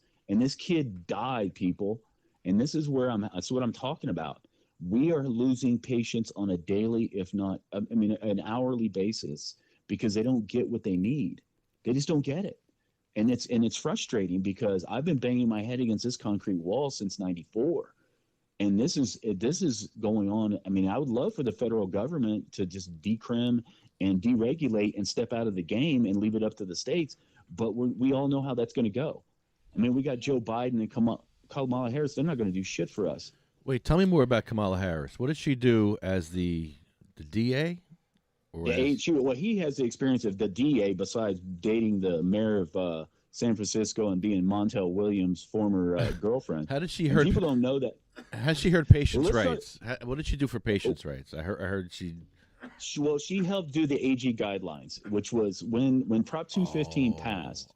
When Prop 215 passed, they needed to have the way for the other counties and the cities in the state were asking for, how do we proceed with Prop 215? How do we enforce this? How do we put together rules? And so they passed on a state level. They passed State Bill 420. And out of State Bill 420, they brought about, and I think the AG guidelines at that time were under Jerry Brown. And so she, being a part of the San Francisco DA's office, they tried to design these AG guidelines on how each city can operate and where these dispensaries can be. Well, with those guidelines, they then formulated Prop 215 with their, I think it was 208 to 210 pages. Now, they dialed some of it back, and Sweet Lisa said, no, we got Prop 36 that we just dialed it back. Now the patients don't have to pay taxes or whatever. But I said, it's too late, man. You dialed it back 4 years later, and all the patients are either dead or gone. So it's frustrating. Kamala herself is I call her a wolf in sheep's clothing, is because she is a vicious woman. The patients that she talks about patients' rights, and she's going to do this for them and do that for them. But when it come right down to it, she wanted to destroy the California cannabis market because she realized that they were growing way too powerful, and they were going to be because out of the Humboldt Triangle area, I mean, the growers up in the Emerald Triangle were the most powerful lobbying group in the state. They had more money coming into that little area than all of the rest of the state of California. She put a wolf, like I said, wolf in sheep's clothing. She's pulled the wool over everybody's eyes. And now that she's on a national platform, you guys got to be careful and watch out for her, because she's the top lawman in the land. She's the vice president. She controls this. She controls the Senate at this point. She can set the agenda in the Senate, and she could determine. They could go in tomorrow in the Senate and say, hey, and they have a bill in the House, but it's never going to come out of the House, and say, hey, we're going to just decriminalize. We're going to delist cannabis off of the DEA list, take the DEA out of it. We're going to delist it and deregulate it on a federal level, and then it would open up all 50 states, Puerto Rico, the Washington D.C.'s already got their stuff, and we would have the ability to then. Oh, sorry. Now they have their dispensaries will basically let anyone in. Like it's like, oh, you don't have a license, all right, you just have to go to this place, $20, Next you door. can come in. Yeah, next door. Like, Yeah, go get dude, your Puerto get your paper Ricans are strip. really doing it right. Like so, like Puerto Rico is under a lot of economic hardships right now, especially after like the hurricane that lost power. The hurricane. Where everyone took like an interest in Puerto Rico. But like the infrastructure there has been failing for almost 2 decades now, like really, really badly. There's a mass exodus from the island of young people. So now we're left with an island that doesn't have available jobs. So the cannabis industry is actually reviving some of these rural towns as farmers for cannabis, and then some of the more populated towns now, like people can get into businesses that actually make money, that bring tourist dollars, and that help people. So like for Puerto Rico, they're basically like, come and fucking get it. Like, it's not legal here, but like you have access to it if you want it. Yeah, and the thing about Puerto Rico is that they don't have to put up with the federal regulations because they're considered a territory and not a state. So they're not actually beholden to the federal government for anything other than the currency. So they're not looking to the government for regulation and rules. So they're basically, I would consider it's almost like the Wild West right now. You can go there and you can get involved in something that will actually generate income. So and then that's kind of like what my next docu-series is going to be about, is that I'm going to be patient zero. So they're going to interview me based on what is my life like living behind enemy lines. What is your day-to-day life like? What do you have to do to get access? Well, I'm going to tell you guys right now, I haven't smoked for 2 months. 2 months. Because you don't have access? Well, what ended up happening is I was involved in a hit and run accident, and my car was destroyed. So my actual car that I used to drive to Trinidad back and forth with was taken away from me. So now having access to having having people that would be willing to give me weed or at a discounted rate doesn't exist around me because I have a black market. The black market around me is basically accepting weed from California that is then resold on a black market. And unfortunately, the weed that's out here is not medicinal quality. It's been sitting in a bunker for probably a year, and then it's being kicked out. So its cannabinoid content is not good enough for my MS. So I chose to detox and start this whole regimen through my doctors again, because I'm setting up my doctors to get I want to get a script from my neurologist. I want to go to a bona fide AMA doctor. I'm going to get him on camera. I'm going to be asking him, I want a script or recommendation for medicinal marijuana from you. Are you willing to give it to me? And if he doesn't, I'll just find another doctor, or I'll find another doctor, because that's kind of like the point we have to get through out of this state right now, is that we have to push for access to the patients, because the patients are the ones that can't get out and get it. They're the ones that are stuck behind enemy lines. They're sitting in their houses and they're suffering because they don't know Joe Blow to go get them. And if they do know a Joe Blow to go get them, Joe Blow wants to show up and sell it to them for whatever, and then it may not be what they're looking for, because you can't tell me that's, this strain is this or this strain is that. You don't have to go window shopping. So I'm planning now. My van is supposed to be out of the shop here in the next, month or so. I'm going to rebuild the front end of it, get it all back dialed in, and I'll be back on the road. But I'm going to be going different places now. I've decided with Weed Maps I'm going to do New Mexico. I'm going to go visit my patients in New Mexico. I'm going to go back to Colorado, visit my patients there. I'm going to go to Oklahoma and make sure all my guys that are in Oklahoma are okay. And then Louisiana and Arkansas. And I'm going to go on the road, and I'm going to film it as I do it. I'm going to basically film all of these people, have interviews with people, and then we're going to culminate this thing into a docu-series and put it out on YouTube.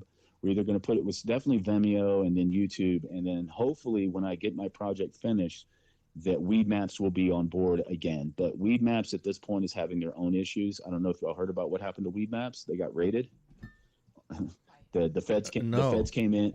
Yeah. Well, the Weed Maps got raided out in California because they were trying to tell Weed Maps who they could have their services through. And the illegal shops or the illegal dispensaries were still able to go on Weed Maps and be set up. You pay your money, you get on weed maps, you can post pictures of your weed and all that stuff. Well, they came in because of Prop 64 and used that ruse of Prop 64 and said, nope, rated them, said we need all your records. We want to know who is who. And so that the DEA could go through and figure out who's the illegal one versus who's the legal one. And that's an easy way to do because the permitting process is so stalled out right now that if you're not Dr. Green Thumb or one of those really high dollar ones, you don't have a dispensary. But for that being said, there was a letter that was written by those legal people just the other day that I read that the California legal market is going to crash. They don't have they're asking Gavin Newsom to give them a moratorium on their taxes that they're having to pay out because it's going to crash. So that what are their taxes, like 47%? Something like that. Yeah. It's really high. It's really crazy. high. It's crazy. It's fostering the black market, the illicit market. It's a money grab. It's a money grab. It's a money grab, and that's what people don't understand. That's what I mean. That's what they're doing. Like it's been a money grab. New Jersey's a money grab. Like it's not compassion forward. Like if you're not compassion forward, it doesn't work for patients. It's that simple. Like there are a lot of patients who can't fucking drive. There are a lot of patients who need access to weed and can't go get it. Like yourself right now. Like you had something happen, and now you can't get access to it. Like that's not okay. Like right. That's ridiculous. Like for me with Crohn's, now think about like it, if I don't have access to cannabis on a daily basis, like I'm fucked up. My quality of life turns to zero. Like I can't function because like my stomach pain, the going back and forth to the bathroom, like I eat a super clean, healthy diet, and even that's not enough. Like I was on every medication there was, nothing helped. I was taking like $20,000 worth of shots in my stomach a week. Nothing fucking helped. Nothing I helped. finally made RSO for myself, and that's where my journey started with this. So I made RSO for myself, super, super stressful, and I made it. And that first night, I put a little bit in my mouth, and 2 minutes later, I was pain-free. It was like the first time in like 6 months that I wasn't in pain. Like it was, amazing. It was completely eye-opening for me. And this is, coming from somebody who like has been in the industry for 20 years. Like I went through that green rush in California with extracts and stuff. Like we were set up as one of the main extract places in California before people know, or in San Francisco, before people really knew what it was, before it got big. Like I went through all that shit. So I was mad at myself that I hadn't gone to that step to like take a full, full extract like that. Just it's called full spectrum. Yeah. If people have to understand is that why it's so important to keep the compounds together, the delta 8s, the delta 9s, and as many CBDs and all the terpene profiles together is because that's called full spectrum. That's what Moxie was doing with me. Is whenever I became on their patient list of people that they're going to service, is because I helped Moxie design their full spectrum extract oils. And when they would go into their laboratory and do their extracts, I told them, give me the highest CBD counts. I want the highest delta 8 and the delta 9s. Give me the 99.999%, because that is the only thing that really helps true patients. Now, that doesn't mean I'm going to take a full syringe of that stuff and inject it into my mouth and go crazy or anything, but I could take a 5 mil syringe and use, 0.1 of a mil every day, and a 5 mil syringe would last me months. So people don't understand how we're going to get through this. Well, I'm going back to get my pharmaceutical drugs. I'm going back. They're going to be putting me back on. My neurologist wants to put me on some Ocrevus, I guess it is. So I'm going back on my chemotherapy, if they will. Yeah. And I'm going to do what they want to do. But I'm going to ask them one favor at the very end of this conversation is, I want a recommendation from you and or a prescription for medical marijuana here in the state of Texas, just so I can protect myself. So in case I get pulled over by law enforcement, it's like, is this, because you can do that here. If you can say it's medicinal CBD, they take it from you and give you a ticket, and then you basically wait until it goes through the laboratory. And then if it's high enough, they'll come after you and give you a charge at that point. But if I'm a medicinal patient, I feel I'll have a better chance of fighting this. Wait, I'm so angry for you. No. Like I just like all those words. That, like I see everyone in the room is just like I just want everyone out there in Radio Land to realize that it's the future. Like things are dystopian. Like we live in a dystopian world where normal things that people should have access to is subject to all this strange private property exclusive law, this weird shit that they take our rights. It's not to be a conspiracy Atlas, theorist. if anybody wants to know how this is, just go pay attention to Ayn Rand's Atlas Shrugged. If you guys want to watch that series, that's basically what we're living right now. She was right in the 40s. She was right in the 40s about what the future was going to be like, and that these titans of industry are going to start pulling away from quote unquote the rest of us. They'll have access to everything. We'll have access to nothing. And this is a very frustrating future for somebody like myself. I got to a point out in California with the Kaiser Permanente medical system that I truly felt like they were pumping me full of these drugs to kill me. They weren't there to save me. They weren't there to find the cure to MS. They were there to put me in a position where I was so miserable, that I was so handicapped, that eventually they're going to put me on a morphine drip in a hospice. And then 3 weeks later, I'll be dead. You probably made a great experiment for them. I mean, you probably made a lot of money for them. Yes. You probably were part of. Yeah. I mean, that's the bottom line of all this. I mean, never mind.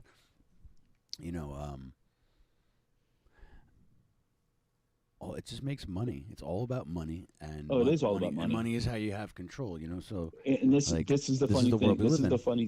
This is the funny thing. I got back here to Texas, and I'm sitting on YouTube, and one day across the analytics that is YouTube, my neurologist's YouTube channel popped up, and I'm like, what? And so now I can sit down. He has 204 videos. I'm not going to mention his name because I'm not going to give him the justification to send everybody, because he's supposed to be one of the hands down best neurologists in California. But he spent the majority of his time in his office making YouTube videos to make money that way, because he didn't make enough money, obviously, from running the cattle through Kaiser.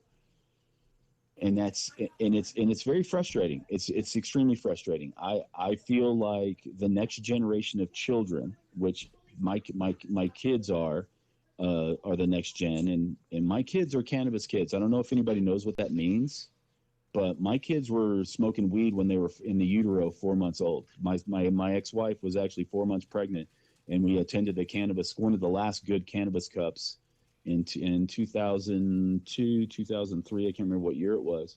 And so she was 4 months pregnant walking around Amsterdam, and my kids were high as hell. And they've been on some form of cannabinoid in their system since they were born, and I made sure of that. I kept all the major drugs away from them.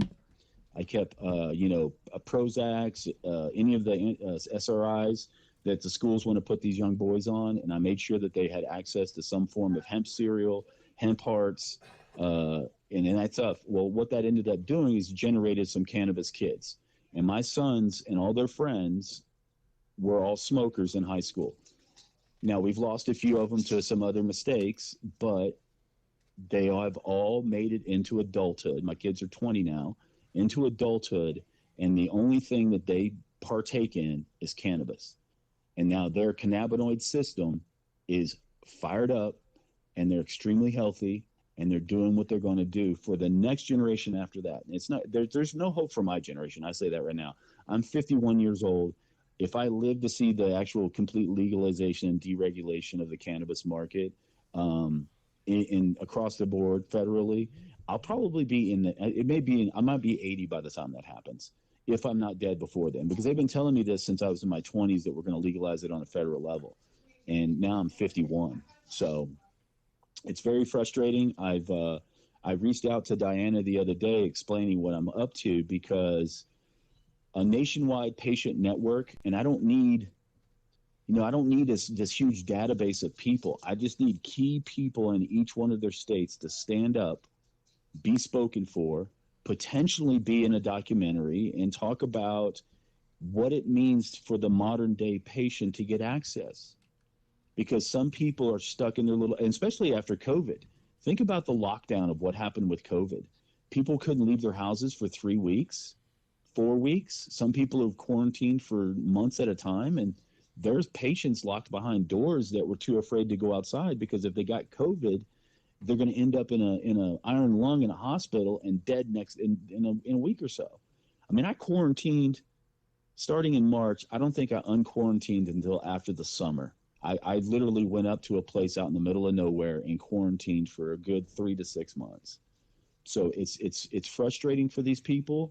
They need to have access, and if they don't get access, they're going to die, and then nobody's going to listen to a dead person.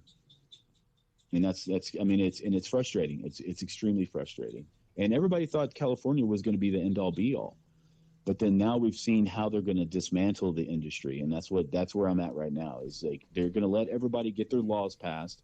They're going to get all the money from the taxes. They're going to get all the money from the permitting processes. They're going to push the small guys out. They're going to get the big guys in there, and then they're going to systematically destroy the industry from inside. And it's happening right now. It's literally happening. I mean, when is New York's dispensaries open? I heard 18 months. Is that correct? I mean, you're going to have y'all's dispensaries in for 18 months. I heard Jersey just announced their 30 dispensaries. I saw some list of the 30 people that got permits. I'm in New Jersey, but Adam's from New York. Adam, you would know. Yeah, they keep pushing everything back. They set these deadlines and then break them, and then those are the hurdles. They set the hurdles up and then they knock them down. But then they don't meet their deadlines, and then when they pass their rules, they don't pass enough details to make it relevant, just so that they can trickle their process. New Jersey was doing 18 months. Yeah, something like that. Whatever. I mean, I personally don't have any faith in any recreational system. Me neither. I went up to Maine to be a medical caregiver, and if not for the awful business choices of my partner, it would have lasted. But I'm actually excited about New York because of how they're proposing the grow laws, the home grow laws for the medical patients, which are not. It's not a huge amount, but the home possession limit is 5 pounds. And that's nice. Dude, I can do a lot of damage with 5 pounds. Yeah, right. The rules for having outdoor plants is, it sucks for people who live on top of each other. But you could probably read the law to say, that the view is from the street. Otherwise, it doesn't make any sense. Right. And so that's what I was saying before, that New York's laws are rooftops are going to be very popular, I take it. Well, I think it's the plain view is the phrase that they chose, I think, in the law. So it can't be in plain view, and that has to mean from the street or from the front, the front of the house, because it can't mean that your neighbors can't see it, because that doesn't make any sense, because that effectively removes the possibility of even people with backyards from growing their own outdoor plants. Well, there is a guy off of the internet. His name is Mr. Flamingo Jones. He goes to Natty Bar. And the one thing I like about this guy is that he calls himself a trap grower. So he's still underground out in California. You can see him on Instagram. And he's doing everything outside the parameters of Prop 64, and he doesn't care. He doesn't care about the law, the situation. He has his permits based on him being able to grow in his house. And he's gotten to a point where he can do it without upsetting his neighbors. But he's in an area of California where everybody's growing. So it doesn't really affect their neighbors. I could see having, someplace in New York. Well, I mean, like, I live in suburban New York, like right as downstate in New York as you can get without going into the city. But more downstate than the city, because I'm across the river from the city.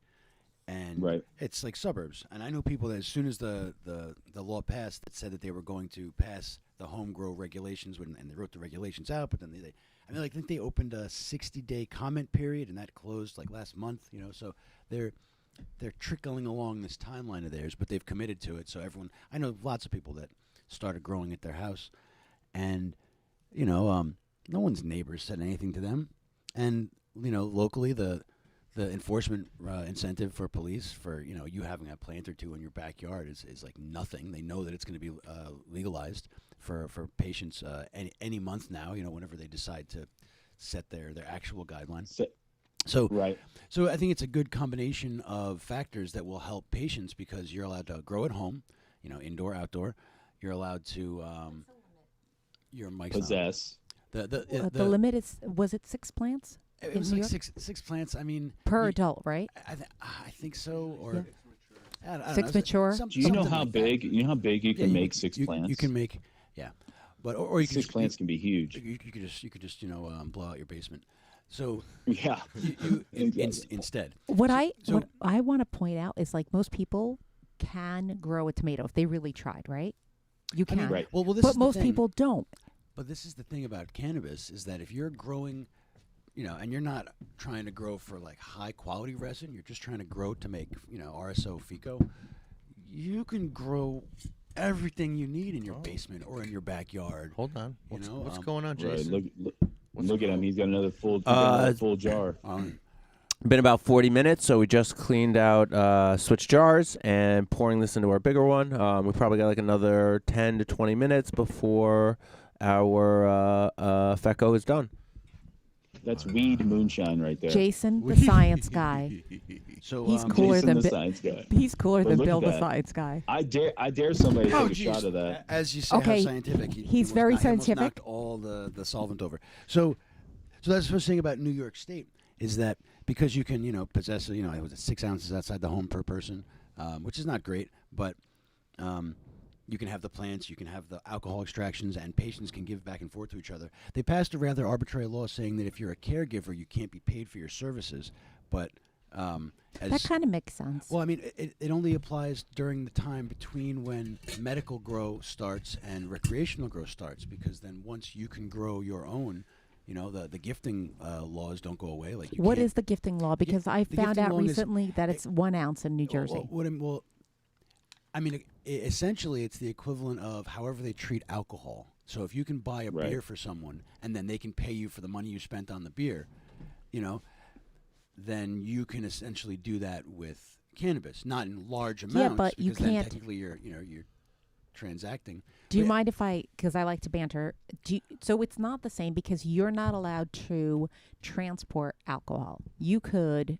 Sure, in your car you can buy a Yeah, but you're not. six-pack or, But you or can't 10 be a six-packs. delivery service. You can't be a delivery service. Can I bring it to your house and you say to me, pick up a box of wine? Yes. You could, if you want to set up a craft beer business, you can buy a bunch of beer at the store and then assemble your own 6-packs and then sell it to people through the mail. Can you really? As long as you're not selling the alcohol, So- you're a membership. I gotta interrupt you guys for. Damn. I gotta interrupt you guys for a second. That's one way to get around. Sorry. So about 10 minutes ago, I started to feel a bunch of stomach duress that started to go from like a 1 or a 2 to like a 7 or an 8. Like I texted my wife, I texted Adam, and like he asked me, do we need to leave? Like I was actually starting to become in a lot of pain, and I was like, oh well, you know what? At least we're making FECO right now. Like in about 20 minutes or so, I could take a little bit of medicine and I'll feel better.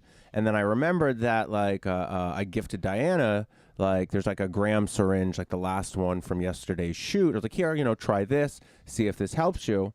Picked it up, took it, put some in my mouth. It's been like a minute now, and I feel like 75% better. And that's like what I talk about, like it was absolutely life changing for me. Like today would have turned into like, I'm going to go lay down and try to sleep through this pain for the next like 8 to 10 hours. And may I share? Because Yeah. I'm going to make myself a patient on a different level and find You're going to drink it? You don't drink. No, this is A different level. That's She's gonna level up. No, that's the Polish side of me. No, I'm staying away from that. Okay. No. That side is crazy. Hockey.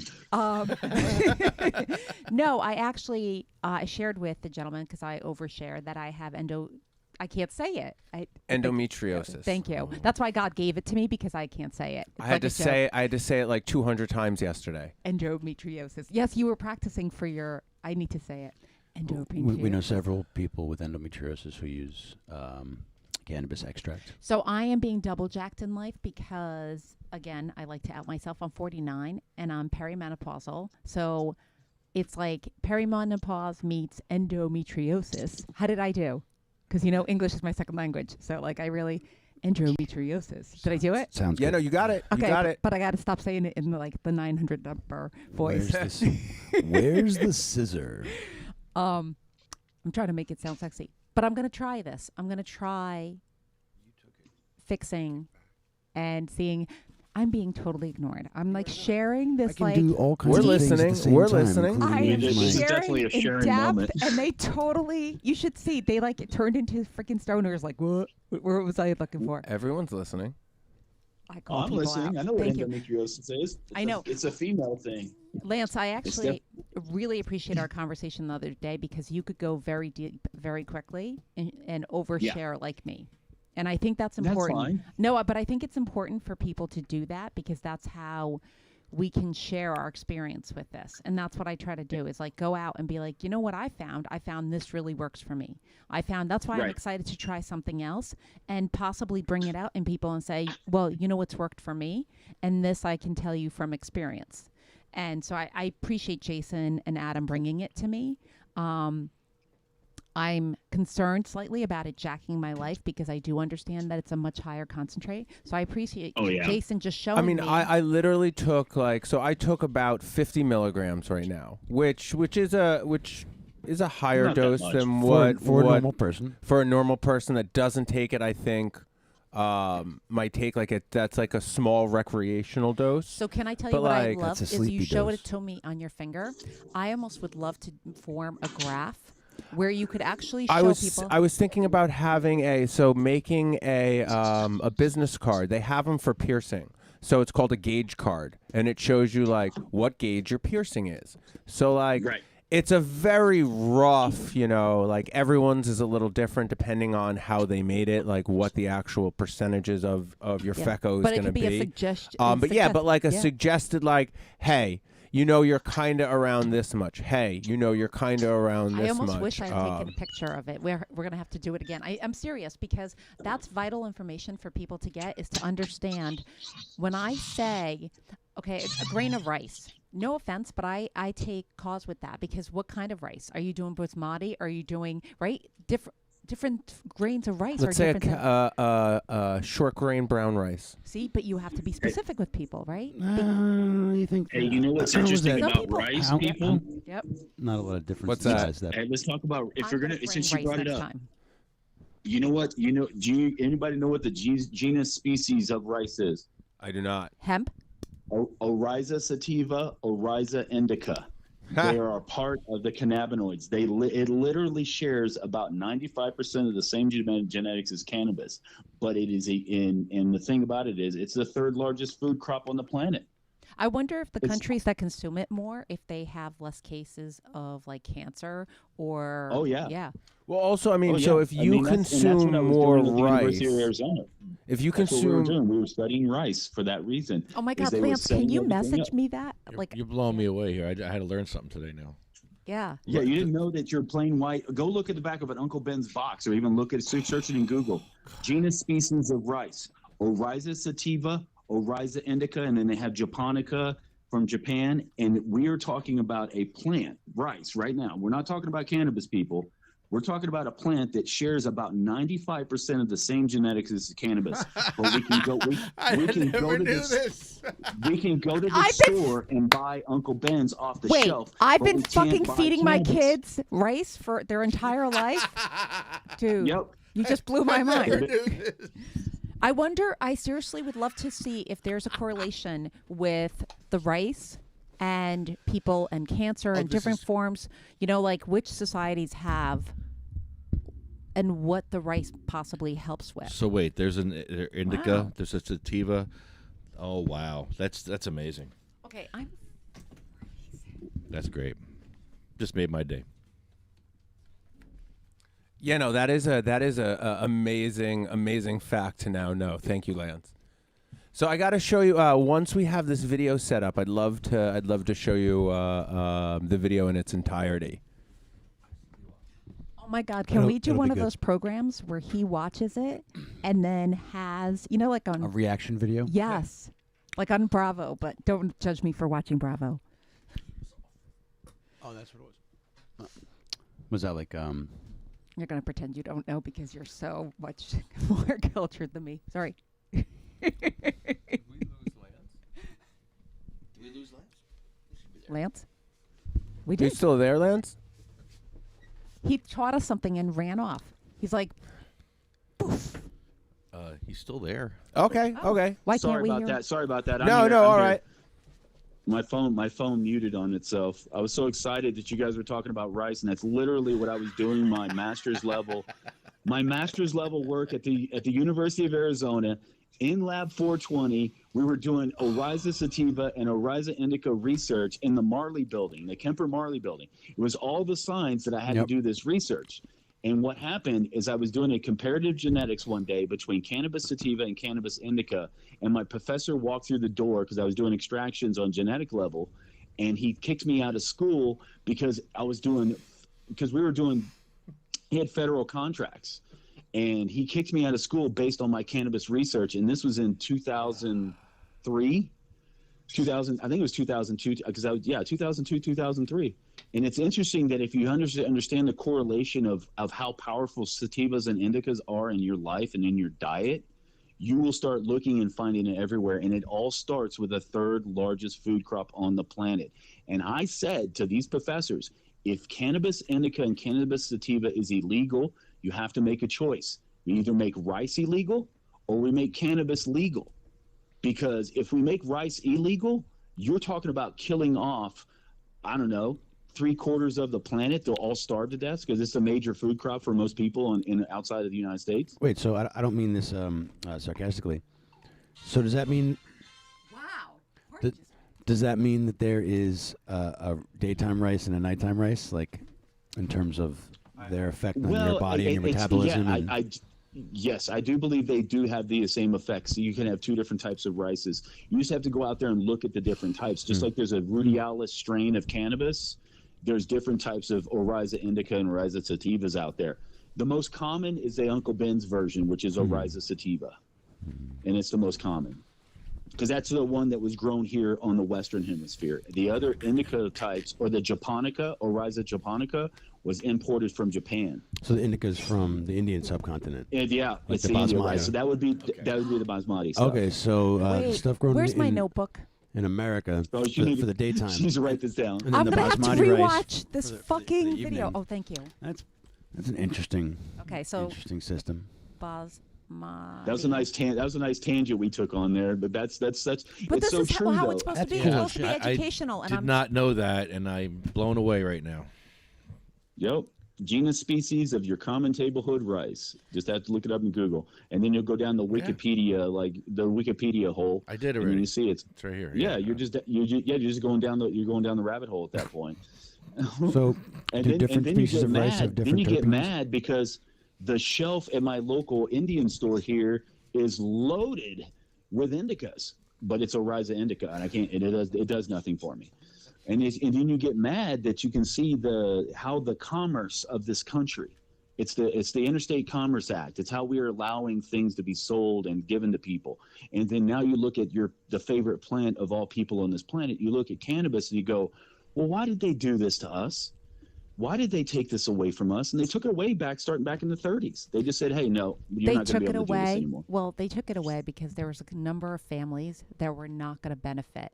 And think about the effects on the environment alone if we had kept hemp. Okay, forget cannabis, forget the medical part of it, but like just the environmental impact that we would have had, it literally makes me like want to crawl up Careful, and cry. DuPont is listening. Yeah, screw those guys. Yeah. No, I don't know if anybody really had the honor of meeting Jack Hara, but No. I had the honor of meeting him before he died. But there's a guy out there by the name of Chris Conrad, and he wrote a book called Hemp Lifeline to the Future. And whenever I picked up that book at a cannabis cup, he helped Jack Hara do his last version of his thing. But Chris Conrad has a book out there called Hemp Lifeline to the Future, and it spells out what our future is going to look like when they full-on decrim, deregulate. We don't have to worry about medicinal, recreational. And he says in his book that we're going to get down to $200 a pound for weed. $200 a pound, and it will be everywhere. And that's kind of like what Jack wanted. And Jack didn't come to the argument or to the table wanting to be a big smoker. He came to it based on the fiber issue. When he found out what hemp was, he was all about hemp. That's why he wrote his book. His book was completely about the uses and the history of hemp. And so for it to actually be used as a medicine is just one component. So I will be honest, I only read the first 5 chapters of his book. There could be an entire college series on just his book alone. And I was blown away when I learned about the legality of the cannabis industry and how, like there were towns that were forced by law to grow hemp because that was part of the national military. Yes, not the military. It was part of our agriculture in the country, and then it was taken away because. And I wish I was better with this. I can't recall names very easily. That's why I carry around. Well, I can notebooks. give you a county here in Texas just north of me, and it's next to my mom's county. It's called Hemp Hill County. All the pretty much all the towns. Yeah, I'm sorry that have the word hemp in them were. And they were all hemp. They were specific to grow that only in that county and that area, so they didn't compete with the cotton or whatever the soybeans or the sorghums or which is next door to them. And Hemp Hill County now is one of the worst places to get caught with cannabis, and they have it on their sheriff's car. I've literally pulled over and taken pictures of with their sheriff's cars because it says Hemp Hill County Sheriffs. And I was like, these people are idiots, man. Look what it's even in the name on their sheriff's cars, but they got the guy in the back seat right here. They just busted him for smoking a joint on the corner. Because back pre-32, I guess it would have been pre-Depression era times. Yep. Some of these little cities they'd already passed the law to get rid of it in the 30s, but by the time the war came around in 1941, 1942, they were told by the military, you're growing this.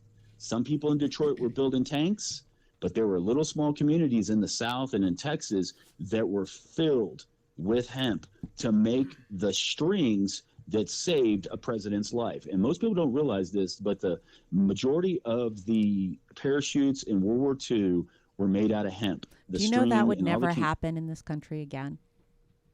No. And sadly, it's so funny. Like, okay, you guys are going to totally cancel me, but sadly, never again would this country go, you know what? We need you to do this. We need you to do this. And we need you to do this.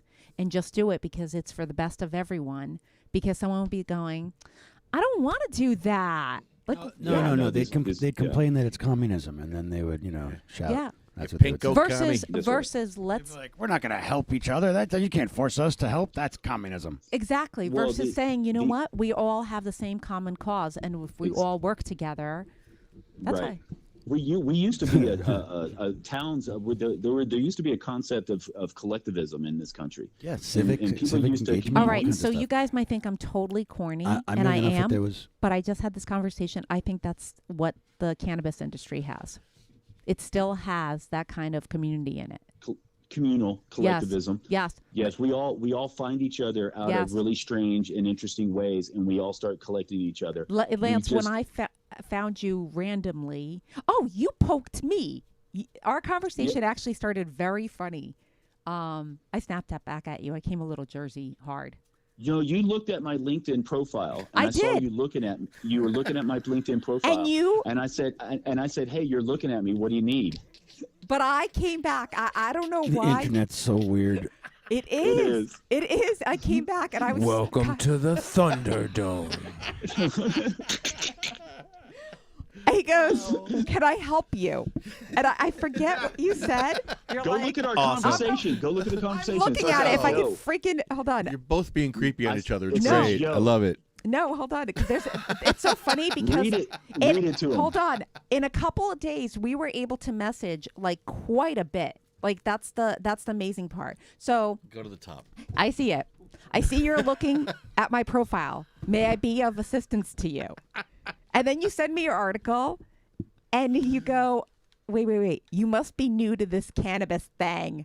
I think if you hadn't said thing, I wouldn't have gotten insulted. But like in Jersey, it's a thing. And so I was like, Han, not new, but always willing to learn. And don't start a conversation with an insult. It's not how we do it in Jersey.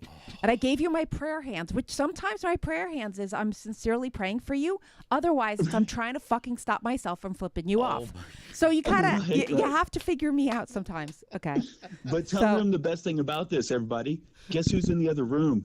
I have a Jersey girl in the other room. He pretty much girlfriend. he goes down. He's like, I'm about to go kiss a Jersey girl. It's all good. Like, get back down. Yeah. Wow. Back down, girl. It's all good. You Jersey girls are quick to. I mean, I'd like to have a whole state and a whole army made up of just the Jersey girls. Can I tell you? Can we please never have that? Please. Can we please never have that? We don't Okay, need that first ever. off, Look, I these are married the girls same from man- another country. I did too. Like, I'm from another country. Yeah, that's Yeah. why. Like, I was here and I was like, you know what? Fuck this state. Moved out of state for a third of my life. Recently came back and then still married someone from another country. No, I like that. I think we should. Jersey girls rule. We have. I'll tell you. Jersey girls are crazy. You girls. I mean. I will tell you hold on a I'm second. not as crazy as I used to be. It's I'm like road rage. I'm much calmer now. I don't hit people as often. Alan, it's like Jersey road rage all the time. But I'll tell you a very quick story of like one of the first months my husband and I were dating. We drove into the city. Mind you, I was 19. Okay, I was a lot more fiery. We're driving into the city, Lefty. and someone beeps at us, and I immediately start flipping them off. And my husband goes, "Oh my God, that's Harry Lee, the nicest man I've ever worked with." He was doing the friendly beep, but I thought he was like beeping at us, and we were entering the tunnel. I'm like, "Fuck you, go fuck." No, Sounds about right. It was Sounds a, about it was right. a Sounds beep about beep. right. I recognize you. Yeah, we are a little bit of that. It's a little bit of preemptive. For my Jersey, Oh, unfortunately man. for my Jersey girl, she met me in Huntington Beach, California. She met me when I was normal. She met me when I was normal with my surfer kids and my skater kids and my, going to the beach every day. And she was out of it. And then whenever the wheels came off the cart, she elected to come with me. God bless. And now she's on this journey with me. And the thing that she said to me, and she lost a couple of bets. She lost 3 bets, and I'm gonna tell you what these bets were. The first one was Trump will never be president, and I said you're wrong. So she lost that bet. And the second one was the Astros will never beat the Yankees in the World Series, and the Astros beat the Yankees in that World Series, even though they may or may not have cheated. That's alleged then. But the third one was I will never, ever, ever live in the state of Texas. And I said, bet. I said, bet. And then now she's been here with me for, I think we got here in 2018 together. So yeah, we're going on our 4th year here, and we have plans to get on the road. We want to take this. I want to get her back in New Jersey with her family, not to live there, but for her to gain an appreciation for the journey that she's on. She wants to end up in Florida like everybody else does in Jersey. Everybody wants to retire in Florida. Hell No, fucking no. no. Gross. Fuck that. Oh, it's not nice. And you know what's so funny? I live next to a joint where it's like a thing to go down to Florida, bake yourself to the point where you're orange. I wish you could see the color of the rest of Lefty's room. And come back and be like, I just came from Florida. And I'm like, you're going to die sooner. And you should go have that spot checked out. But like, Yeah. it's a thing. It's a thing. Yeah, it is totally a thing. And like her mom, well, she was born in Bayonne, and her mom and her sister live outside of Edison, New Jersey, I do believe. And they make a plan to go. It started out at 2 weeks in Florida. Now it's 3 weeks, and now they spend a month of the year down in Florida. And that's what it is. They spend their whole time in the middle of the summer, and everybody doesn't understand that they go down there off season, which means in Florida it's not hurricane season yet. Yeah. So they go down there and get on the beach, and they think, oh, it's so great, it's so this. I was like, yeah, until that hurricane comes. I know. You're really gonna hate it then. And then they think the state's so great, and I was like, yeah, won't you head south? Go to the Keys, go down there. Got to try to get off the road down there where they have the anacondas and the big pythons now. And Well, that's where I'm going down there. Like once you go south, like I would go to Puerto Rico. Like I would totally retire. I mean, totally. so my family. When did Puerto Rico become a part of Florida? No, I just mean like down, like just further fucked me up. south. My Further geography. south. It's right there. Further south. It's Sorry. right there. He wants to go equator. Yeah, Okay, like I'm yeah. saying, like go like further down, like I gotta I call want you it out on warm. that. Like my temperature is like 90 degrees plus, 90% humidity plus. Like that's my ideal temperature. Me Like, too. I like it fucking hot and humid. Well, Yes. you'd love places like Ecuador and Bolivia, and believe it or not, those places are really coming around. I and really want to go to Costa Rica. Yeah, Costa Rica is very popular. Yeah. I haven't. Very It's the popular. only And that's trip a lot I've of- ever there's a canceled lot in of- my life. There's a lot of expats out of California that were part of the cannabis industry in California that have all moved down to Costa Rica. They took their monies and they all left and went to Costa Rica. They were and now smart. they're Yeah, all yeah. behind. And I know someone who did that. Yeah, it's interesting what Costa Rica is, but I think they have very restrictive cannabis laws down there. I'm not too sure, but they're all I think about they're the not- shrooms. Oh yeah. I've Well, isn't heard- that interesting? No, that backs that up. Isn't Yeah. it interesting what's happening with mushrooms right now, people? Oh my God, that's like the new wave, and it's funny because I'm trying to teach myself on the industry, and it is a very interesting. But I love what I like about the mushroom one is my bachelor's and my goal in life is to get my master's in psychology and become a therapist. Right. And so I love the psychology part of it. I love that mushrooms are really equated to the psychology aspect. Mycology, psychology. Yes. So like Well- the cannabis is your body, and Right. and then you have the mushrooms, which are your mind, and you Yep. really like can help yourself through natural substances and natural. Yeah. You would have really enjoyed Terrence McKenna. You would have really enjoyed that man. Before he died in '98, he was the one guy that was all about the mushrooms. Now his brother Dennis McKenna is actually doing research out of UCLA, and they are some heavy hitters in California, and they're in the process of wanting to have it brought for therapeutic. Because believe it or not, a lot of the tech guys in San Francisco, they microdose on a daily basis. Oh my God, it's coming. They- It's here, and I've met many very successful people who have outed themselves to me that they do microdose and that it helps them tremendously. I actually have been dying to try it. Don't have access to it. Microdosing is interesting. Well, and the crazy thing about it now is that we're finding out with mushrooms is that they're not just one type of psilocybin mushrooms. If you look online, and you can do this right now because it's legal to buy the spores in Arizona. So you can get online and search mushroom spores, and you'll find a company, and they'll list out the 40 to 50 to 60 different strains of mushrooms, and you can get the mushroom spores. And if you're smart enough and you can keep a microbiology type environment around you, you can grow as much mushrooms as you want, but you need to be able to be clean. So can I admit to something? This was my point What? before about cannabis and I've done tomatoes. this. I sacrifice tomatoes every year. I have a friend of mine's dad who in Connecticut starts them from seed, and when they go to visit him, he sends some down. And every year, I'm not a good gardener, so I would have to find someone who could do this because you have to stay in your you need to lane. have a really You need to know what you can and can't do.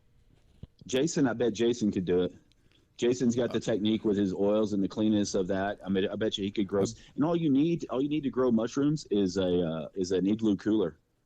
Yeah, but both me and Adam have been there, done that before as well. Yeah. So mushrooms are real easy, and actually, once you start get your medium going, Yep. and you're seeded the medium, oh my God, you better watch out, people. You're gonna have mushrooms for days. Can I ask a question? So you were saying there's different forms, and is there good research or good backings to what kind of mushrooms are best for what? Like, is it So I symptoms? just mentioned the man.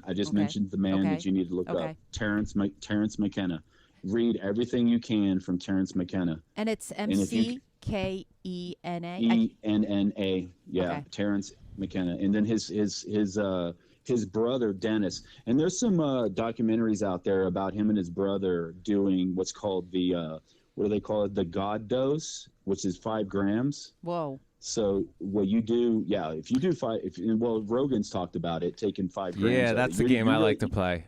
That's where you're Yeah. supposed to be able to see Alright. like everything in it, right? That's supposed to take Yeah. you to a different level Well, of that's Even what with you- so like that's- we call it the heroic dose level, where like the The same heroic thing dose. like with so when we started RSO, when I started protocol for my stomach, I wanted to set the high water mark. So like I took 7 grams the first day. And people are like, the fuck were you doing? And it was like, well, I wanted to do 3 grams a day for my stomach.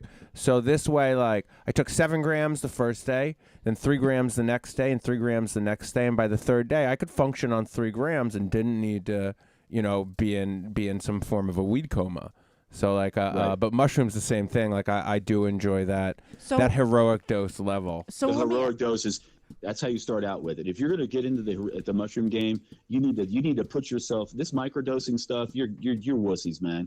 Get out there and do 5 grams, and then you're talking to aliens. Okay, so I've been trying to talk Adam into this. All right, what is 5 grams? Because I've done mushrooms. Like I had a summer where I pretty much. It's a little over an eighth of weed. It's a little over an eighth. Okay. So you're about 1.5 grams over an eighth of weed. So you're basically taking a little bit less than a quarter of weed and a little bit more than an eighth of weed, and you're eating it, and then you're gonna your body. What I did a button and a stem.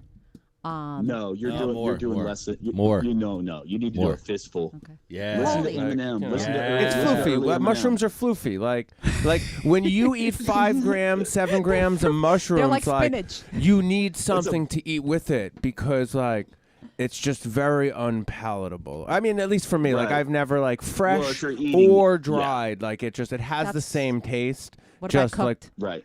No, you don't want to cook it. You could make a tea. You can do. That's right. That's what you could do a tea. You could do a tea. I have a buddy that does a tea with one of my customers. Yeah, you can take 5 grams and put it in a hot boiling water, and then boil it down to a nice cup of tea with those 5 grams in there. Go ahead and take that sucker. I've done that too. I mean. It's just all depending on how you want to do it. But wait, what was the benefits for you? Like, did you have a benefit? Space travel? Okay. The spice is essential to space travel. Stop. Right. Living life to the fullest. Yeah, I personally. And here's the thing: if we're going to make it to other planets, they're going to infuse mushrooms into the astronauts because they're going to be able to sleep and they're going to be able to commune and go through space travel much easier when they're freaking high as hell like that. Because you're gone. Because you're gone on 5 grams. You'll come back. I mean, I'm not saying I don't recommend it. Yeah. But be in a safe area. Be at your house. Don't be around your kids or whatever. Oh, I'm not gonna. No. This is and in all honesty, like I'm not there yet. And if I was, I would do it possibly through a guide. I know that there's like guides out there that do this. But yeah. What's his name? Hamilton's Pharmacopoeia, the guy off of Vice. Okay. Hamilton does a lot of this kind of research as well. He'll go all over places. You can travel down to Ecuador and do ayahuasca and stuff like that. I mean, there's guides to do that. I mean, if you want to take a 5-day, 7-day, or an 11-day trip down in Ecuador, there's trips down there that you can get set up with a shaman, and they'll honestly, take you out into the. For me, I recommend this for other people. For me, I have like the kid factor. So everything is based on that. I can tell you one thing right now. Your kids probably know more about this than you do. Not yet, but I want them to. I want them to understand. Are they going to? Have they not gone to college? Are they been in high school? No, they're on the younger side. So that's why I'm very mindful. Well, they're coming into it then, because I can tell you one thing. My sons knew more about cannabis and mushrooms before they got out of junior high. Not in this, unfortunately, fortunately and unfortunately in this area, not, which I think leaves our kids more susceptible to get into places and not understand the effects and not understanding. And you know, even to the point where like having a conversation with kids and saying, you know what, if someone's really, really high, what should you do with them? If they're having a panic attack, you know, that you should find a nice place to sit down and put on some Pink Floyd. They'll be fine. And put a blanket on them and tell them that it's okay. Yeah. That's it. But these are the conversations that like kids need. Because they've seen a lot with their parents. They've seen a lot of drunk people, and they've seen a lot of inappropriate behavior from adults because of drinking, but they haven't seen an episode where, someone's a little too high. What do you do with them? Put them in a nice, comfortable place, a blanket, talk to them, and know that in this long of a time, they'll come down.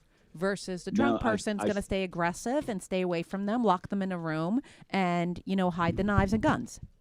Right. Now, the thing that we're going to have to worry about in the future is you need to be very wary of that. My kids have lost many of their friends to fentanyl abuse. Yeah. And they're cutting everything with fentanyl right now. So if you have somebody that's really effed up, you need to do an assessment to make sure they didn't take something that's fentanyl laced. Yep. Because they're finding out now, and some cannabis crops are being laced with fentanyl from the cartels. So you have to understand that fentanyl is getting into everything. And that our kids need to understand that if it's not organic, in some form of a matter, whether it's mushrooms, cannabis, don't take it. Don't even attempt to take it. I mean, a buddy of mine out in California lost his only daughter. She was 24 years old. She had never taken any drugs at all. Went out with her boyfriend. They took a couple of Xannies that were tainted, and they went to a hotel. She fell asleep. He fell asleep, and they found them dead the next day. Now, I am tired of that particular scenario going out and ruining people's lives. We've got to get to these kids at a young age. Now, when did I get my So kids? I don't mean to interrupt you again, Lance, but it is the reason for the season today, and we are about to finish making medicine now. Go for it, man. I like the fact that you're wrapping this distillation process up into a short little segment so people can see it. Well, so we did the first part. The first I will send you the link to the first podcast. That we did like a 2.5-hour podcast where I went through all the beginning stages that I do, and then Lefty had to go, so I set it up that we could finish the distillation process here to make actual syringes of it. In addition, you can see the steam coming off of your on the video right now. You can oh see no, that's Adam's weed. That's Adam's weed. That's my joint. All right, so what we're gonna do? I'm gonna take the top of this off. And when you take the top off, you got to be careful because there is still some hot alcohol vapor inside of here. So, like, it's not bad, but, like, you will get a face full of it, which you technically, do not want. So. Probably don't want. So, first thing I'll do, once it clicks, I'll unplug the power source from the wall so that there's no chance of it going back on. Then I'll unplug the second plug that goes to the top. And like I said, I'll keep my face back from the top when I open it. I love the fact that Jason points out so much safety, like the fact that you should be wearing some kind of safety on your eyes. You know, he happens to wear gloves too, people. He's wearing gloves and specific gloves. Put the camera in there, Adam. Can you put the camera so we can see there? Yeah. He talks. Dude, this is gonna be nar. All right, so the next thing I do is I put it on an angle. And what this is going to do is pull it to one side. So when you first open it, it's a little too hot to syringe for two reasons. The first one being that it's so liquidy, like it's so viscous at this point that it won't stay in the syringe very well. The other is there's a lot of air bubbles because it's been boiling coming out of the top of it. So if you suck that up into the syringe while it's still bubbles, you'll fill with air bubbles as well. So your syringe of 10 to 12 grams will actually come out like 6 grams. So it's just a complete waste of your material. I don't know if the boys are not used to it because they smoke a lot of cannabis, but it's got a very pungent cannabis smell. Like a very pungent. Great. Yeah. It does smell great. like it. But can I tell you that last night I went home and I actually went straight to bed and I was not consuming. And I wonder if some of it was could you get high? Yes, from it that? was. I mean, it was, right? Yes, but there was a Alcohol lot of smoke in there. There Well, was. also Smoking. this, And I like wasn't- the alcohol and that's- vapor from this, like alcohol vapor is going to get right into your membranes. And so that's the part that like I want to educate people. Yeah. We don't have enough ventilation. I'm going to go open the window because I'm feeling like a little bit like, okay, so I'm going to have to sit here and freaking wait for this out. So usually I wait about 8 to 10 minutes after it clicks, give or take a little. If you wait too long, it will harden up to the point where you cannot syringe it, which takes about 20 minutes or so, a little less than that. So you do kind of have a working timetable, but like as long as you rock it back and forth and you can see it moving, you're still in good time. It doesn't have to be something that's super rushed, but like the last part that we've been doing is a lot of waiting. So like, during that time, just get everything set up so you have like an area that's ready. So when it does click, boom, I'm ready to make my medicine. And with these syringes, always store them vertically. What'll happen if you store them on their side, like you'll see on this one, it runs down the side of it. And now that'll get stuck to the side and basically bypass the plunger. Is there a way to fix that? Like dip it in warm water? Yeah, you can a little bit, but for the most part, it'll stick up there. It's harder when you have like such a little syringe, kind of. But that'll be like for what you're planning on doing, that'll get you like a week or two into it. And if it's something you want to continue after that, just talk to me and we'll get you like a 6 or 7 gram syringe, so like one of the half syringes, and then that'll last you for months. All right. Okay. Yes. about 5 ml syringe, depending on your usage, could last you a long time. Yeah, like so. For my mom was diagnosed with lymphoma recently, and I instantly put her on a alkaline diet and an RSO protocol, and we're up to a gram a day. 2 months in, and the cancer is almost undetectable. So exactly, most people don't realize that the Rix oil combination or the Rix oil formulation, the full spectrum cannabinoid extraction is the only way to go. So are you gonna recycle your alcohol? He does. He does recycle it. Yes. You do? Okay, good. And he even talks about. Yeah, that's the whole point about like using the air still for like a consumer is that you can keep your alcohol. Like, you know, I'm getting like an 80% return on my alcohol. So like that's awesome. You know, that's awesome. that's a decent amount, you know, that you're getting back each time. You're doing pharmaceutical grade extraction right there, and you're getting an 80% recovery. That's awesome. All right. Awesome. Can I get you with some light on your phone? I'll get Adam with the camera, and I'm going to show you sucking up these syringes, what we do. I can do 2 things at once. Oh, Adam's got it. Oh, thank God. Like this. All right, so what we'll do is we'll stick our syringe in about a couple millimeters. You want it to be submerged, but you don't want to hit it on the actual like base of the syringe because it's just very messy. What I'm going to do is suck it up, then let it drip a little bit. Let the air kind of come down. I'm going to squeeze it a little tiny bit out and then suction it back up. And that's going to make it so that it doesn't want to come out the end of the syringe anymore. The next thing after that, after I've done all my syringes, I'll tape them up. As you can see on this guy, Adam, real quick, I'll tape up the end of the syringes just so. Yeah, so it doesn't leak. Yeah, so it doesn't leak. It happens. It does. There we go. Squirt that in your mouth.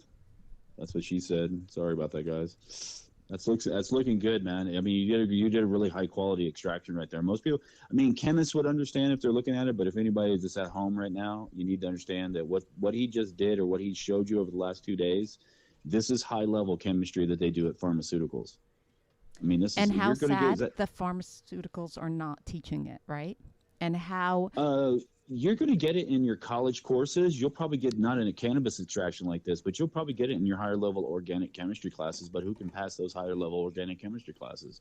You got to get out of Chem 1 and Chem 2 first to be able to get into this stuff.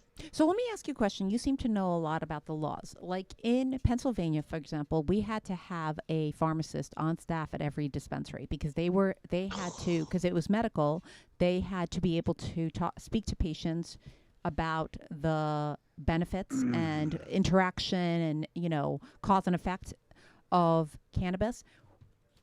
Do you know of any other states that do that? Nope. And there's that was just a way to get the pharmaceutical industry into those dispensaries. I don't know. When you're out in California, I mean, they're the only person that you're going to talk to before you even go into a dispensary. And a lot of these kids that are working in these recreational dispensaries, these were kids that didn't go to high school. Some of them quit high school and were whatever, and they now find themselves in the cannabis industry. They don't allow. The doctors are the ones that give you the script. All right, excuse me again, Lance. Let me get in here for a sec. Sorry to interrupt you. I'm going to finish this off. All right. So now we've sucked up, and I'll show you how to measure it too, so that way you can tell how much you've got. I don't go crazy about getting the last little bit out of here. So you'll see in my last syringe, there's maybe a gram, maybe 2 grams in it, nothing super much. So I'll put in about 600 milliliters of alcohol in there, and I'll let that sit for about an hour and swirl it around a little bit, and then pour that back into my into a 1,000 millimeter ball jar and just save that. So each time I do it, I have a little bit from the last run that goes into it. So essentially, like I've been making it for like 6 years now. So there's a little bit from the very first. I mean, we're talking minuscule at this point. Like, you know, I doubt there's any actual left from it. But the idea, you know, the idea that like I've basically been making the same batch over and over and over and over. Yeah, because you keep mixing what's left over. Yeah, there's a little bit left over that goes to the next. That's actually a biblical precedent for making of the holy anointing oil, which contains cannabis, et cetera, et cetera. Exactly. Exactly. It's also the Exactly. starter for whatchamacallit, bread, right? Mhm. A friend of mine's Yeah. family has it from 100-year-old sourdough. Yeast of the yeast Yes. from there. Yep. They have the starter. Mm-hmm. Yeah, and it's one of those concepts that you don't want to waste, and that's where he's going to clean his vessel, and then you just basically But not have only that left waste, over. but may I ask, is he making a more potent product because of it or no? Because of what specifically? Because he's reusing. Well, not or, necessarily. no? It all concentrates to the same level. Once Does it? Once he's done the distillation, it distills down to the same level. Okay. So, but what he's doing, he's not wasting anything. That's the whole That part point, makes people. sense. I just wasn't sure if like the terpenes or any of the No, okay. he's just keeping his he's keeping his line of RSO alive because Okay. he could stop tomorrow putting that extra stuff in there and start fresh from a new batch. Okay. You know what I'm saying? Yeah. But it's all about creating this legacy, and I've known people to do it with RSOs for years. Like he's doing it for 6 years. That's nothing. I've known guys that have their own oil lines been going on for 20 years, and that's what that means. He takes a little bit from each batch that's left over, and he keeps saving it and saving it and saving it and saving it and saving it. And as you go along, you can save all that stuff every day long, and it's amazing what the quality of. Because it also keeps the consistency with the QA/QC of what he's doing, the quality assessment and quality control. It's keeping that consistent. So when he goes and gets it tested, which I don't think, Jason, you don't get your stuff tested, do you? Not yet. I'm actually going to. We're going to send it out to one of the labs in Massachusetts next month. I'll be interested to see what your profile looks like and what everything comes back, because they've said that when you do a process like that, you need to keep it consistently. Instead of reinventing the wheel every day, you make sure that you have what's a little bit left from yesterday. You continue it into the process the next day, which gives you continuity of flow through your process. Gotcha. And So then you can maintain what you're doing. You can maintain it over a lengthy period of time. How amazing that you guys are connecting. Sorry. That's interesting. So one of the things that you'll see, we'll send you the link to the first. So I did it like in 2 podcasts, and then I was telling you earlier, or I was trying to say to you earlier when you were when your phone was down for a sec. We filmed an actual video, like outside of a podcast, like where you guys where it's actually did a video. start to finish, making the oil. I would love to have you take a look at it once we're done with that. So what I do differently is I use dry ice. So when I do the alcohol extraction process, I do cold extraction. So I can keep my plant material in there for as long as I want, basically, and not strip chlorophyll out of it. So where I find you're arresting the cannabinoids on the plant material before you break it off. Exactly. Using the dry ice. Now, are you using I'm gonna go watch your video, man, because you're probably using a rotovap of some sort. Nah. To be able to, what are you using? For which? Well, I mean, when you're doing with the dry ice, are you doing it like we used to do it with the bubble hash bags? Yep. Because you're using bubble hash bags. Mm-hmm. Yep. Washing machines. I mean, there's some the bubble hash guy is an interesting thing. When he invented those bags, it in some areas people were trying to figure out how come they couldn't buy a washing machine with the centerpiece taken out. Is because he had taken the agitators out of all these washing machines, and that's how he started out. And that's a really, if anybody's got the full bag set up, I think they come in 8 and 16. I think the meshes. Man, you can make some amazing products. There was a guy on LinkedIn. There's a guy on LinkedIn that just I forgot his name, but he was not the bubble hash guy. He was the hash guy, and he just recently passed away. And they're trying to keep his LinkedIn. Oh, Frenchie. But Frenchie. Yeah, Frenchie Cannoli.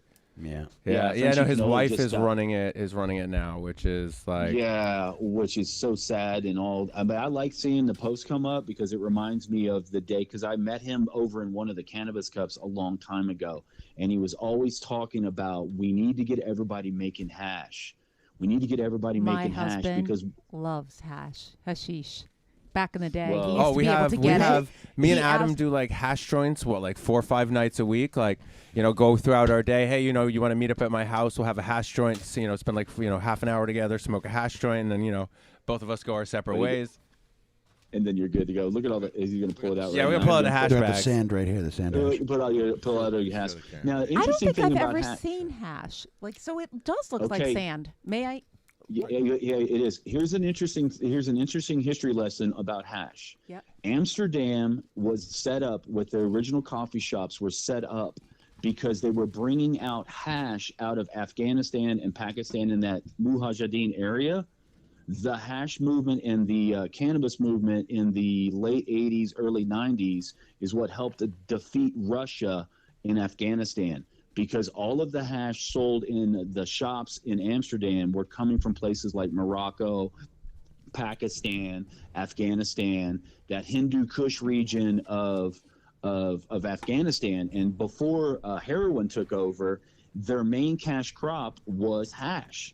And that's what they would do. And that's how they defeated the Russians in the first Russian-Afghanistan war, is from the hash that was sold to stoners coming from the United States and buying hash in these cannabis and all of the shops out there. So hash has got a storied history, and it's a beautiful history. But to understand that and where it is and what it meant to do, it's the only way to truly store your cannabinoids, because you arrest the cannabinoid molecule when you have hash. So when you put it in hash form, you can keep it for a long, long, long, long time. And what's the best way to store it? Usually, when you're Cured. Cured, exactly. Yeah, but when do it's you finished, humidor? Like you don't know. No, it doesn't matter. If you have access to something that you could vacuum seal it and put it that way, you can vacuum seal. But you don't need to do that. It's already cured. Okay, it's already in a. It's all. You can keep it if you want. If you're trying to store it, put it in your freezer. It'll be there forever. Wow. I don't want to talk some numbers real quick. We're gonna talk some numbers and finish wrapping up the You RSO love to hear stuff. yourself talk, don't you? You know, No, we're nerds. I don't deny it. So, in all honesty, he was the Well, talent it's no, of like that. He was I talent want to of make that. sure. I want to make sure that all the information gets out there in like a watchable format. I So think we like did, the further yeah. we space out, you know, the little You're right. parts, the less someone's attention span gets to it. So Right. I want to finish it up, and then we'll go, you know, about our other conversation. So I just pulled out my handy dandy scale, turn it on. I take a cup and I take an empty syringe. You're going to tear it. I worked in a cookie counter. So we tear it. I already Gotta know that it zero- you weighs gotta zero the it. syringe Yeah, weighs 7 grams. Zeroing out his scale. Yes. You want to zero it out. So now we're zeroed out. We take our syringe. This one is 9.1 grams, Wow. and this one is 1.5. So now we used 1,300 milliliters of alcohol in our extraction yesterday. It was, so I have more at the house. So along those same rates, like that half pound that we ran yesterday during the video, there were 3. So we made about, that half pound would have, what was this? That was 9. That would be 10, 30, 30. And if you got more left over, you're going to get about 20. So yeah, we have about like grams. 38 grams total. Yeah. 38 from grams that of RSO, of like extract. from like, so I have about 3,100 milliliters left at the house. So if it was at the same rate as this, like that half pound, we made almost 40 grams of medicine. So Wow. how many patients? So can you break down how many vials you have? Just break it down like stupid for me. Like at my house? Yeah. Well, I'm just saying, like, how many patients can you help with that? Like, if every hospital could give one of these to a patient. I mean, a 10-gram vial will last people a year. Like for most intents and illnesses, like that's more than like most people are going to be using on a regular basis. So this could be, in essence, their No, health but care. on the other hand, someone who has a serious chronic illness Yes. needs 3 of those a month. Yeah, three 10-gram things a month. If you're doing a gram a day, like, so my mom is taking 30 grams a month. Okay. You know, so that's 3 of those big syringes a month. But she has a She cancer. has, she's treating yeah, cancer. For me, you know, so like I did 3 grams a day. I wouldn't honestly recommend that to anyone. Like, I was just being overly cautious. But it definitely, like, when you take that high dose of it, like, I found that it would give me, like, wacky diarrhea sometimes at, like, 3 grams a day, where it was just like, oh, my God, I'm going to get the weed shits right now. And, like... Was there any warning, at least? Yes. Okay, No, good. you would feel it. You would feel it, and there would be that run to the bathroom. But, like, it would still, like... like, it's... Every time it's crazy. Like, I forget sometimes, like... I was in a lot of pain earlier. Like, I thought, maybe we do go home. Like, and I was like, nah, for the good of the video, I want to finish. I want to make sure that, we put a cap on all this stuff. And then it was just like, all right, I have some RSO right in front of me because, like, I gave some to you. And it's like, I forget that, like, dude, I was in pain. I took some, and within, like, a minute or two, I was fine. Within, like, 10, 20 minutes, I was, like, 95% better. Like, it went, like... When I hear about, like, some of our endometriosis patients, and they're like, dude, I don't remember the last time I wasn't in pain. And the problem is cannabis doesn't do it. So I will tell you from experience. Yes, cannabis what, just masks, smoking flower for me at least. What we kind of, one of the things that we came across in our research for the video was, well, not came across, but like that we, reread, I guess, like something called the entourage effect. Yep. Like, so it's not one part, it's everything in its whole works together to cause that effect. Like, that's why we're making full spectrum. Like, that's why it's called full spectrum. And you cannot have it any other way. This is why it's important that we don't separate Delta 8, Delta 9, the 10 at this point, CBDs, the terpene profiles, because full spectrum, that oil that you just saw get created in front of your face, that is a full spectrum oil that will help 99.9% of the patients out there. When they get a hold of that oil, because I used to get pharmaceutical grade, because Moxie used to generate what he just did, that whole process on a manufacturer's level, because Moxie is one of the top producers of extracts out there. I used to get the precursor of all of their mixes. And that syringe right there that you created is full spectrum. Now you can, if you want to, try a little experiment, and Moxie sells a full CBD powder that you can then, it's a smokable powder. You take that full spectrum oil and then you mix it with the CBD, because it's meant to it's called a synergistic effect between Delta 8 and Delta 9 in the CBDs. Everything has what's called a synergistic effects. One helps the other personify or multiply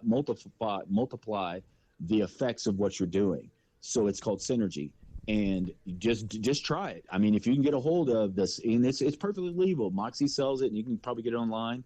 But Moxie has a 99.9% CBD powder, a smokable powder, and you mix that with that oil right there, and you will feel amazing, because what it's doing is it's so can I ask you a question? Body. And Lance, like, Lefty is used to me asking the most basic, the dumbest questions. Okay, so I'm watching both of your faces. All right, eye rolling. No stupid questions. Yeah, that's something new to me too. Yeah, what the question? So what I'd like to know is, I'm afraid of trying this because I'm afraid of how fucked up I'll get. I can't jack my life.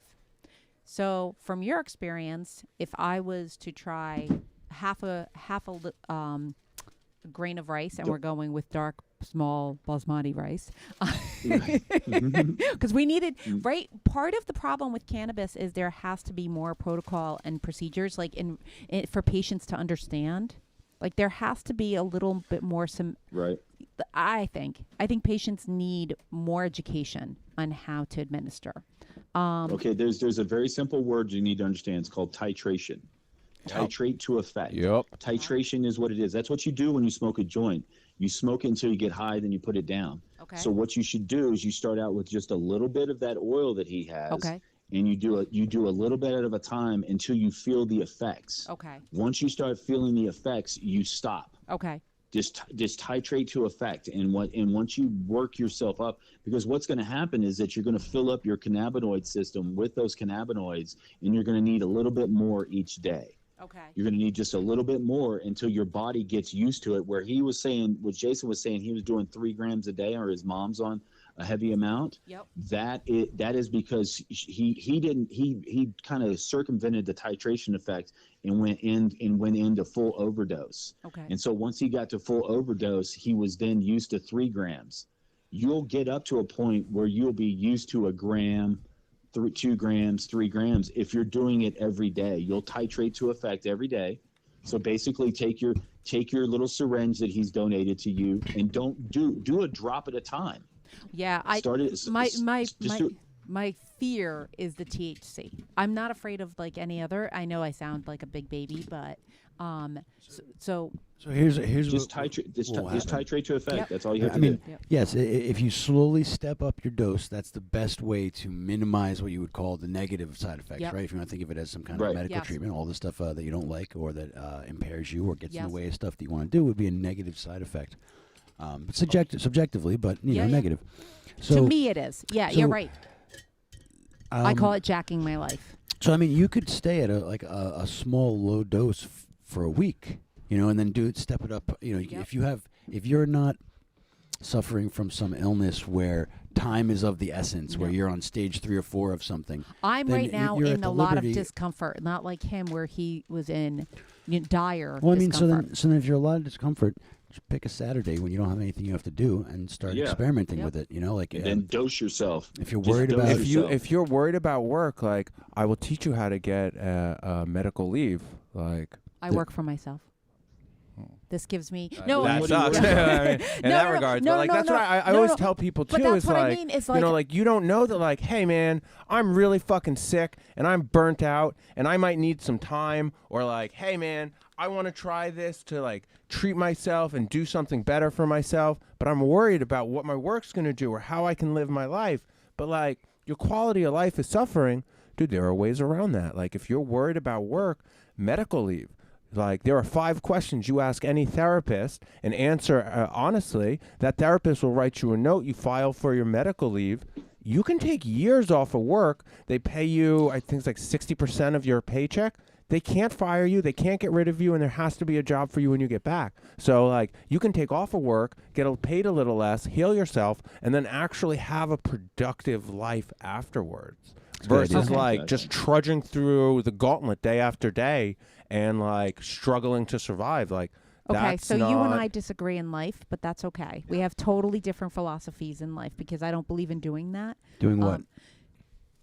That to me, and I'm going to speak very bluntly. Well, you don't believe in asking for help? I do believe in asking for help, but it almost sounds to me like you're taking advantage of the system. That is literally why the system is in place. That the function of the system? Is literally the system. Hold on, guys. No. Those are I'm going to tell you something real important. Would you rather be on disability, or would you rather work within the system that you're working in right now so that you can be a fully functioning person that can provide for their family or provide for their children? Yeah. Or do you want to run yourself so ragged that you end up being like me? Or you die. 45 years old, or you die, or you have a massive heart attack. You can't run your system or run yourself 100% all the time because you're going to blow a piston, and that piston of your engine needs to be maintained. I feel the only reason why I'm still alive today is because I got disabled, and that's a horrible thing to say. Because I would have ran this engine until I had a heart attack or a stroke so that my kids could have what they needed in a system that is designed to kill us. It's designed to kill you. The 40-hour work week, running these people ragged at these warehouses. I mean, look what's happening over at what is called Foxconn with Apple. We're making the phones. They have to put suicide nets up because people are jumping off the buildings trying to kill themselves because they're running 24-hour shifts, and these people are afraid to leave their post because they'll be replaced. I mean, the labor market is there's an endless supply of people that will do your job for you. So, okay, there isn't. There's actually a huge labor shortage, enormous labor shortage. And I'm going to say that I'm somewhere in the middle, okay? It could be the Eastern European in me where I was raised to have a job from the time I was old enough. I mean, it sounds like your capitalistic duty to your overlord that No. you should work. work. You're not even slightly insulting me, like not even a little bit. That's so true. I believe in work. And listen, it's not a bad thing. I mean, if I didn't believe in work, I won't say it. okay. No, George Bush passed the Family Medical Leave Act. You can leave work to take care of a family member or yourself for a couple of years. 3 months. Dude, every other 3 like months. After 3 months, after 90 days, they can fire you. Oh, after 90 days. So, And 90 listen, days. That's what happened with me. I was out of work for 90 days, and there was no. When I got out of the hospital and I was ready to come back to work, there was no job there for me. There was no job. 90 days is all it took. I got a fire letter, and all my benefits were cut off for me. And hence the reason why I ended up on state disability and then federal disability is because Alchemist Labs fired me after 90 days when they found out that it wasn't a workman comp issue.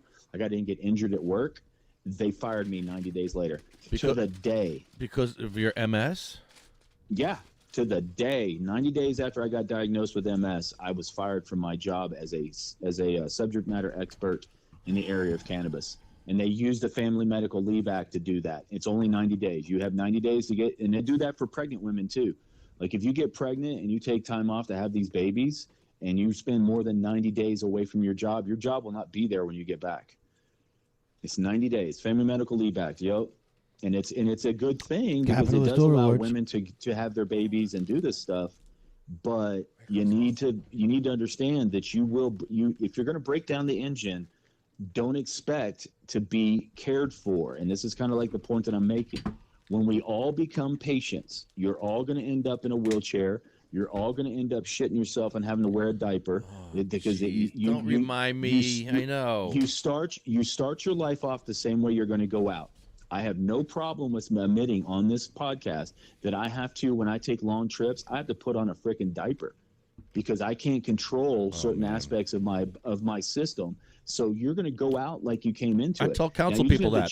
I asked the councilman, I said, spend a day in a wheelchair. And not one councilman will take me up on that because their towns have no wheelchair access. No, they won't. They won't do it. They won't do it. And this is where and this is very frustrating for somebody. And if this is what's going to be a part of my next docuseries that I'm going to put out, is that we're going to follow these patients around and they're going to get to see what it takes for me to get my medication.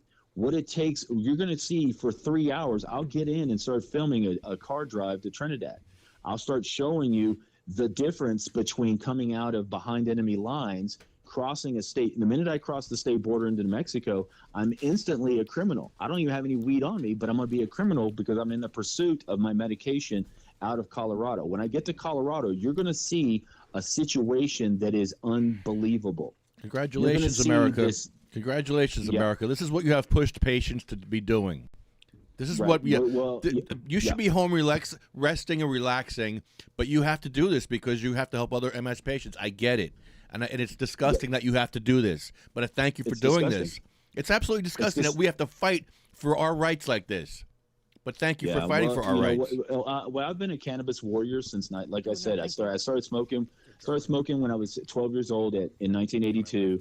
So when I found cannabis, I became a cannabis warrior. Yeah, man. And I'm gonna stick by this. This is what it's gonna take. Too many patients. This is what it's gonna take, bro. We lose 1 out of 10 patients a year in New Jersey. 1 out of 10. Yep, and they die because they're on the heavy-duty pharmaceuticals that are being pumped into their system. And it is one of the things that people have to understand. Have compassion for your grandparents. Have compassion for the crippled person in your family. Yeah. You know, and if you don't have that compassion first and foremost, guess what? You're going to go to work one day, and then you're not going to be able to go to work the next day. You're going to end up in a wheelchair, or you're going to end up disabled. You're going to have some issue, and then you're going to want the compassion that we're asking for right now. Yeah. And you're not going to get it. Yeah. And you're not going to get it. And then now you're going to have that cathartic moment. And it's going to come. It's going to come out. And when it comes out that you're not being, because I've had grandparents die. I've lost people in my life. I extended my uncle's life for 10 years because he was taking cannabis. So the ones that will be receptive to it will get it. The other ones that aren't receptive won't get it. So I'm able to. That's called privilege. Like, I understand. They're having a conversation over here.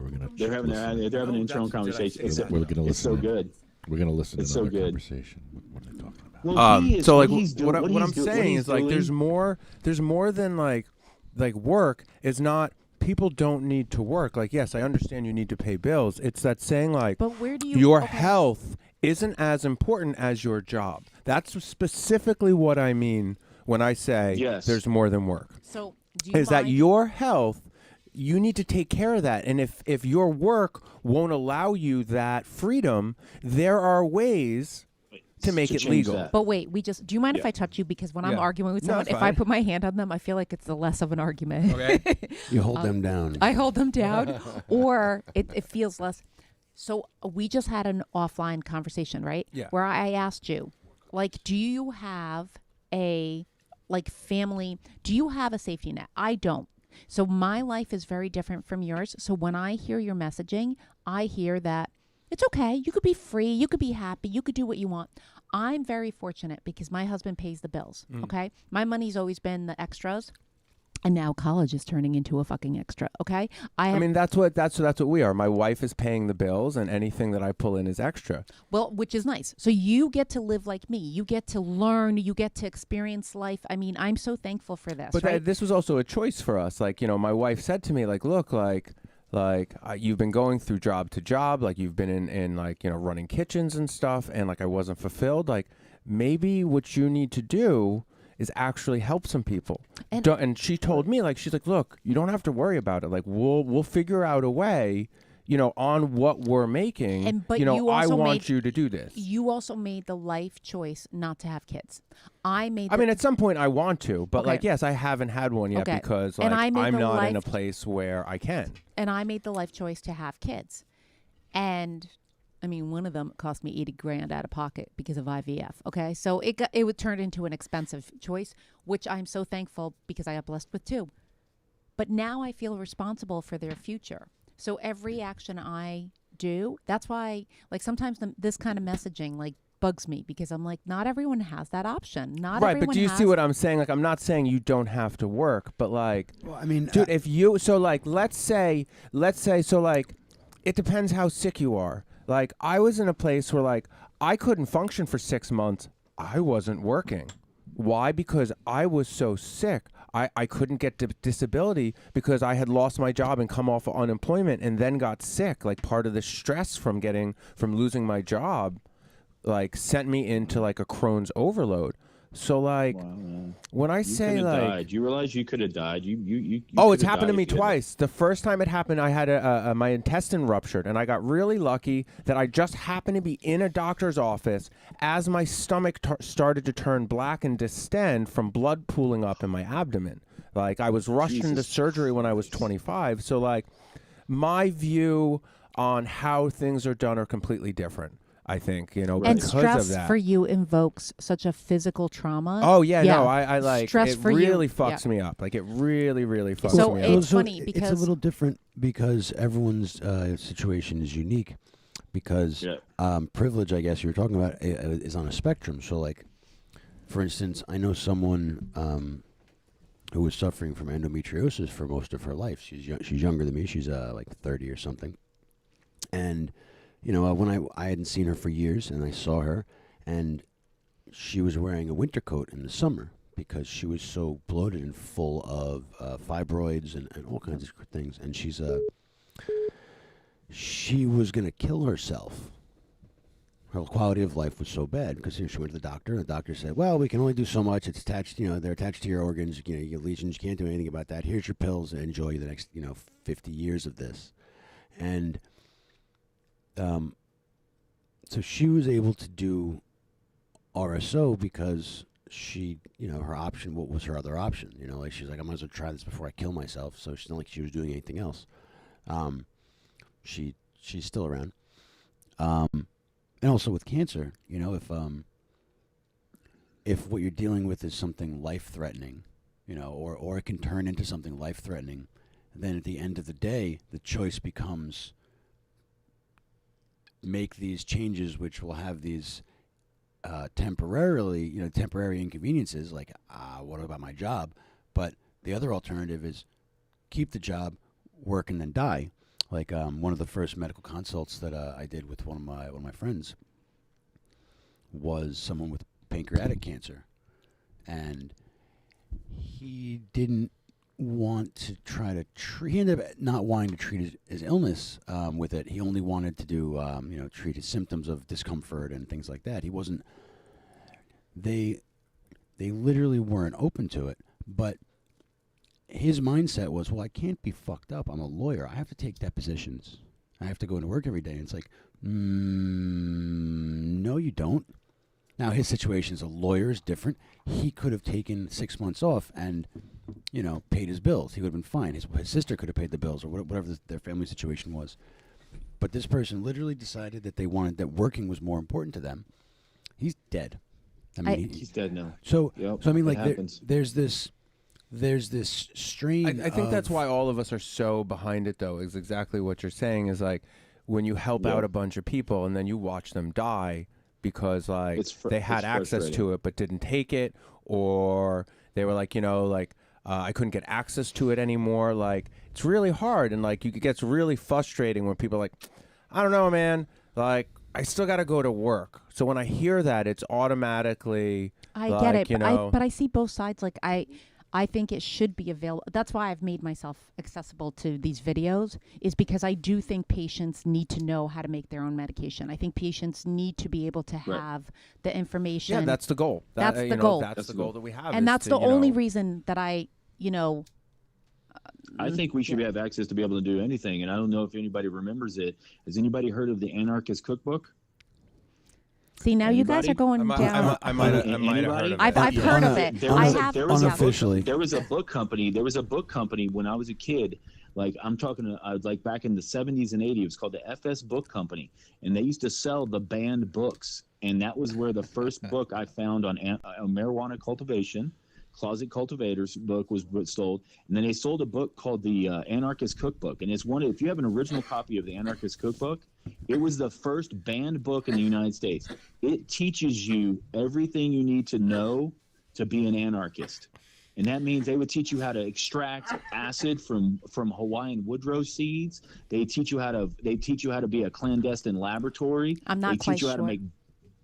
Sorry. You know what I'm saying? Yeah, I'm not sure how we got from. That's LSA, right? Wait. I'm really that was not. just to raise Hold money on. for the movement. I just want to pull you guys in because I did not agree to this fucking meeting. Okay, so Well, and Lefty, you're already on a list. We mentioned it on the internet. That's it. That's all right. Oh, I'm getting they're myself the already fuck listening to us. off the list. I don't even know how the word anarchist got thrown into a fucking weed conversation. We're all anarchists. Because you're a bunch of fucking now. stoners. It went full circle from medication to Listen, I was going down the rabbit hole. You're going Lefty, against the bring system this right shit now. back. I mean, Lefty, anarchism is a very technical political philosophy, off. and then that wasn't exactly Let's just what throw Powell meant when we he already threw named his communism. book. Let's throw socialism. When What he else? wrote the book- What other exactly. isms Yeah, can we But throw Powell did into not them? write the book to make everybody You be could anarchists. say He the just wanted N-word. I everybody can't to say be it able to because make your own. I'm good. Yeah, gun I mean, power.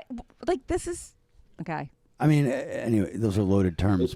Just that's how it It's goes. very loaded. Very loaded. Exactly. That's why I'm bringing them up, because to me, anarchism or The author of the Anarchist Cookbook thought that the fascist push, the fascists were going to make their push to take over your lives any day now, and you needed to be able to form a resistance, which is one of the reasons why they told you how to manufacture drugs, so you could sell drugs to pay for the underground resistance. Yep. Yeah. But he later said that it was he was just a pissed off radical, and he wished it would go away, and he didn't have the publishing rights to it. And then right after, someone did a documentary. It was called American Anarchist. It's pretty good. You can find it it used to be on Netflix or something. I don't know. Yeah, it was a good Netflix and documentary. Hulu. I think it's on Hulu. And it was, and he's basically confronted with the fact that I'm not saying that I'm writing it down. he was confronted with the fact by the filmmakers, like, what do you think about the fact that all these school shooters and acts of violence, they had this copy of the thing and they said that they were inspired by it. And he's like, I don't think I was directly, responsible for that at all. And then after the film was done, like before it was done being made, he died of a heart attack. Yep. So interesting The stress character. that he had to live with, I understand that. But what it did for me as a child of 12 years old, it turned me on to a system, because I couldn't get what I wanted. If I can't get what I wanted, I'm gonna make it. I If I couldn't box. get acid, I was gonna make it. If I couldn't get cannabis, I was gonna grow it. And that's the whole idea and the concept behind it, is doing these things on your own for yourself because it's best for you. Anarchism would be self-governance. in its simplest, Exactly. most. If you And I boil was it down too to one busy word, having a job when you were making acid, but that's neither here nor there. I went to school You guys are the full same time age. and held down a job and got multiple degrees and still maintained my status in the system even after I graduated from college. Go look at my LinkedIn. I'm a professional analytical chemist I never up made acid. until I got sick, and that was how by day. It's like the whole Batman Bruce Wayne thing. By day, Bruce Wayne is this big billionaire. By night, he's Batman. I would go out and I would assist patients in the evening. And if I got caught doing it, I would go to jail. Let me ask you a I've question. been to jail. Can you get your hands on a gas chromatology machine? Okay, to now test I'm cannabis? not. A I'm not. GC. A GC. A GC, yeah, chromatography. you know, a GC. A GC. Yeah, Gas chromatography. yeah, like- See, I like- think You know for like what? a Yeah. bomb maker. Like, Hold on. No, it's not for making No. that. For No. testing. Okay. It's for testing. That's right. I'm You like, know we're what? talking to anarchy. Yeah, I don't this is wanna- very important stuff here. You use Can- seeds This as is very timers. important for Oh. people out there. There is a website called LabX, and you can go out there. They sell used analytical equipment because a lot of the new laboratories that are coming out right now, they need the brand Top new of ones the like line. Can you write that like down? Agilent, LabX. like the LabX. Agilents, the Shima, Yeah. or Perkin-Elmer or LabX. Shimatsu. You don't have one in your Yeah, basement or LabX. something? You don't get no, No, clandestine? I left all that behind. Can we borrow I one? left that all behind. We want to be able to, like, for our nonprofit, one of the things that we had talked about, on our wish list. Yeah. We would love to be able to, like, test people's medicine for them. Yeah. Like, to have a source for, Well, like, it's- hey, it's man, very simple. I'm not You sure can this is safe. for two I don't know what it is. Like, Yeah. so, like, medical patients could come to us as a nonprofit and for free have their stuff tested. Be like, Okay, this is I'm gonna put out some like inside baseball here for you analytical nerds out there. The brand new 78 or 79 50s and whatever from Agilent, the newer ones, they may be in the 9000 series right now. Okay. You can go out and buy 5890s and 58, I think it's 5870s, 5890s. You can get GCs and mass specs for less than $5,000 and I'm sure LabX has some out there, but they have legacy machines that you could find that you can set up a mass spec for and then run some of these methods that the column companies that sell the columns in some of these Restech is the column companies. Some of these Restech companies, they have the methods on their websites for you to run your cannabinoid analysis, or you can do your own methods. You can make up your own methods to do this stuff. And yeah, I did it for SC Labs in California. One of the first lab companies out there, I helped them set up their GCs and their HPLCs. It's very simple, and they got in the GC that we were going to set up. They had a 5890 that was just given to them because somebody upgraded to a 6890, and they gave them the 5890 and said, "Here, make it work." And they were running residual solvent tests on it. So it's doable. You can do it. If you know somebody that's in the analytical chemistry analytical chemistry side, you can get access to the what's called legacy equipment, the equipment that they don't use in the processes anymore. So they're out there. And there's a huge used market. LabX being one of the places that you can search out and find this stuff, and you could set it up in your house or all you need for a GCMS is the instrument, the column that goes on the inside, the mass spec that attaches to it, and the gases that go with it, which is usually, people are getting away from hydrogen. They use helium now as a carrier gas, and you can just use helium. Is that accessible again now? Because I remember there was a helium plant that blew up a couple years ago, and like that drove the price of helium through the fucking roof. Dude, it jacked my kids' birthdays, okay? There was a helium shortage, sorry. Oh, yeah, it fucked up my Mickey Mouse party, too.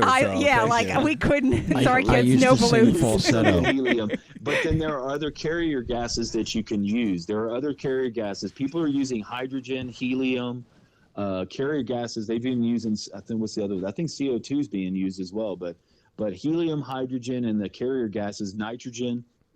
There's a lot of people, because you have to have something that pushes the compound through. Once you've done your solvent and your injection, you're going to need something that pushes it through. And on a GC, certain GCs, like let's say if you're just going to do it simple to do residual solvents, you're going to need something like hydrogen to flame the sample at the end. So you push it through with your helium into a small mixture of hydrogen. So when it gets to the end and hits the detector, it flames it up so you can tell what it is and what levels are in there. Yeah, GC chemistry and GCMS chemistry, when you get into the analytical side of it, it's exciting. It's exciting. We're going to talk about nerding out, man. We will nerd out. Can I rewind you for a second? I like Because I this. can't read my Sure. own handwriting. So Chris Conrad, hemp to the... Hemp lifeline to the future. Thank you, Lifeline. Thank you. Yep. That is a book that he wrote, I want to say back in the 90s maybe. And he's the lead researcher behind Jack Herer book. He's graduated from Yale. You can find him on LinkedIn. Chris Conrad is an amazing individual. He has so much knowledge in his brain. He has forgotten more about the cannabis and cannabis industry than I will ever know, because he's gone back and researched it back to biblical times. He went back and figured out that this is what, Jesus wore hemp sandals. Well, how do we know that? Because archaeological digs found this there. So he's a very, very knowledgeable person. So when you get onto Chris Conrad's books, you're going to go down a rabbit hole that you're probably not going to come out of for a few years. The version of Empire's New Clothes is the one that he edited, because I have the latest version. So I bet you it's the one. Yeah. Yeah. If you have, I think it's. I think he got onto it either after 8 or 9. I think Herer got up to 10 or 11 on those books. Yeah, because there's there's a lot of chapters that are like a 12th prologue. edition, 13th edition, something like that. Yeah, and that's Chris Conrad's editions, the later versions. But yeah, amazing individuals that you'll meet. And the only way we knew each other in the beginning was the cannabis cups. We all used to meet, and it's funny because Thanksgiving just passed. It was always on Thanksgiving weekend, and so all of us would leave the United States the weekend before Thanksgiving and come back the weekend after, and we'd spend a week in Amsterdam communing with these people, talking to these people, exchanging seeds, exchanging knowledge, and then knowing that the minute we got on a plane at Schiphol Airport to fly home, that you were flying behind enemy lines. You were going to enemy territory. You may not make it home because they were watching us the whole time at the cannabis cups, and the DEA knew exactly who the people were that were attending these cups. High Times Magazine was a way for the DEA to understand who was in the movement. And then we always had a joke that you never wanted to be in High Times Magazine, because then the DEA would come and raid you. All of my friends, from Tommy Chong to my buddy Glaucoma Jim, everybody that had an article written about them in High Times Magazine was raided by the DEA right afterwards. So, and it's just been that way. It's been that way forever, people. And I feel like we're getting lackadaisical now. And if we could just turn this corner with the next generation of kids, being influenced by their parents, because most parents are, depending on where they fall in the spectrum of conservatism versus liberalism, my parents are extremely liberal. Can you be somewhere in the middle? Because I find that I'm very progressive, but I have a lot of conservative views, meaning like you shall work hard. You can be a libertarian. You can be a libertarian. Because that's where fine. I am. I'm like, you do you. I could give a fuck what you do, but yes. My mom, I'll give you a little bit of history. My mom and my dad were in the medical industry, and my mom ran the emergency room in Bentab Hospital from basically 1982 to 1994. She was there during the AIDS crisis. My mom ran the AIDS hospice on the second floor of Bentab Hospital, and she was part of the group of people that identified AIDS as AIDS. So my mom is very, very, very compassionate to sick people. That's why I'm back here, because my mom doesn't want her son to die. And the only way my mom's willing to do whatever it takes. My mom has driven with me on these trips down to Alamogordo and down stuff to deliver medication to patients, because my mom understands the need to help sick people. She buried hundreds and hundreds of people that came into her hospice in Houston, Texas for years. And then now look at, do we even talk about AIDS anymore? Do we even talk about HIV? No, luckily we have medication that actually... Exactly. Exactly. So that is the point we're at right now with cannabis. If we just get these methods out to these people. What Jason's doing with his RSO stuff, what he's doing it for himself, is that he took away the control from the pharmaceutical and the FDA, and now he's doing it himself. And now that he's doing it himself, look at him. He was about to go home sick. He's about to be down for the count, and he cured himself right there. And now he's sitting here being a productive member of this little forum we have right now. But I just think it's funny too. Like on top of that, like the only reason, I mean, I would have had the medicine an hour later, but like I just remembered yesterday, you know, wanting to be able to share some. So we had brought some like here for that reason. Like, and it's just like, oh fuck, there's already some here. Right. Good stuff. And that's the need, because the problem that my girlfriend has with me when I detoxed all of the drugs when I came out of California is that she wants me back on my medication. She wants me back on the interferons, the steroids. So to me that doesn't feel like a way to go. If I'm going to get back on a medication, I'm going to get back on these full spectrum oils. Or at some point, I'm going to get back on the medication that I know helps me. I'm not going to do the poisons. Lance, how do people reach you again? What is your website, and how do people contact you? If anybody wants to reach out to me, my name is Lance Scott. I'm on LinkedIn. You can search it up. I have an email address, which is lespot2020@gmail.com. I will accept all these emails from anybody and anyone that's listening, because what I'm looking for with the next project that I'm going to do with this documentary is I need a patient representative from one of each of the 50 states. I don't really need somebody out of California, because I have somebody that is behind enemy lines being a legal grower and doing his thing out in California. And if he chooses to decloak himself, that's up to him. But I'm looking for patients to reach out to me in each individual state that you're in, whether you're in Alaska, Oregon, Washington, North Dakota, South Dakota, Minnesota, any of the 50 states in the lower 48, Puerto Rico, and you feel like you're not having access. I want to hear from you. I want to hear your story. I want everybody to understand that it'll be okay if we start putting these things out and letting everybody know that there are people suffering. It's not just about getting stoned on the corner. It's not all about recreational weed anymore. Even though the rec market is taking over, it's all about what these patients need and how they're going to pass that point to people, like that it's not just about rec. When when people ask me, like, what is FECA, what is RSO? It's like, look, when you're talking about cannabis as a mode of healing, this is what we're talking about. I think we all have the same campaign, because that is my biggest, and that it could be part of a healthier lifestyle. Like healthier lifestyle. What was the email again? Oh, I'm sorry to cut you off. My email is lespot2020@gmail.com. lespot2020@gmail.com. And it's all lowercase.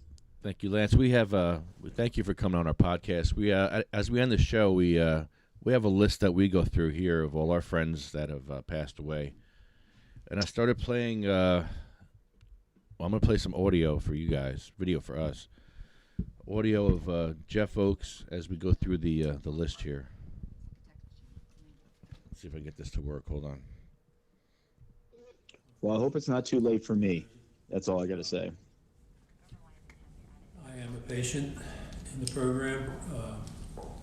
I have stage 4 colon cancer. I went in for surgery on April 1st. I spent most of April in the hospital, most of May in the hospital, probably upwards of over 45 days. I had probably 40% of my liver resected. My outlook was not good, and it's still not well, but I depended on medical cannabis to get through the intensive procedure. I've been all over the state of New Jersey advocating for more access to medical cannabis for patients like myself, not only have cancer, but other, MS and glaucoma and other ailments that are very serious. But for cancer patients, this is certainly not a joke. And to call it an alternative treatment, I think is going to be something that eventually be looked at in the history books as something that was probably not a good terminology to put on it, because it's going to be past that for cancer for sure. We haven't even cracked the egg on what it's capable of doing. I myself am living proof of that. I've been through 34 treatments of chemo, and I could have never done it without it. I've been, like I said, I've been all over the state fighting the stigma, and I read some of the, I believe it was the ordinance that was voted on and approved last year, and to put the treatment of stage 4 cancer patients in the categories with explosives and guns, tattoo parlors, massage parlors, whatever was in that, it was pretty, it's what doesn't belong and why. That's what comes to mind. And we don't belong in that category. We are not something to be frowned upon in your community. We're not going to bring crime to your community. Our medical facilities are not hangouts. You guys have plenty of doctors' offices and plenty of pharmacies in Shrewsbury. I don't think you have people hanging out in front of the drugstores popping opioids, and well, maybe you do, you might. And that's a more serious problem, and all the reasons why you should embrace medical cannabis rather than traditional pharmaceuticals, because it is truly an alternative medication. And you guys should know better, because you guys have opioid abuse issues in town here. I used to ask if you do, and I don't ask anymore. I know you do. And that's one of the reasons why it shouldn't be laughed at. Through most of my cancer treatment, I've been opioid free. I've been pain free, or pain free most of the time because I use cannabis, but I've been opioid free also. Opioids are not a long-term solution to long-term pain. And to treat it legislatively as a joke in itself is a joke.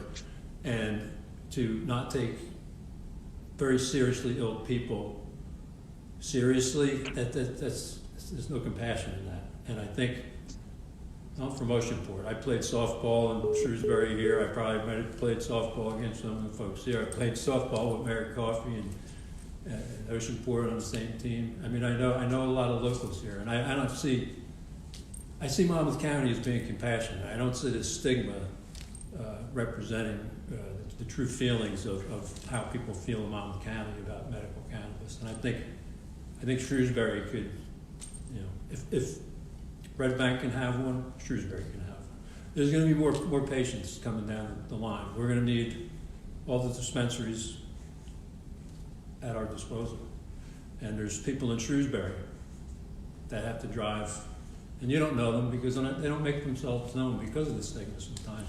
But they have to drive, an hour away to get their medication, and hopefully there's some legislators that are compassionate and understand, that what we do isn't. This is fun for us. We make fun with what we do because a lot of us are very sick and we need something in our life to occupy us. And what we do, we're making a comparison.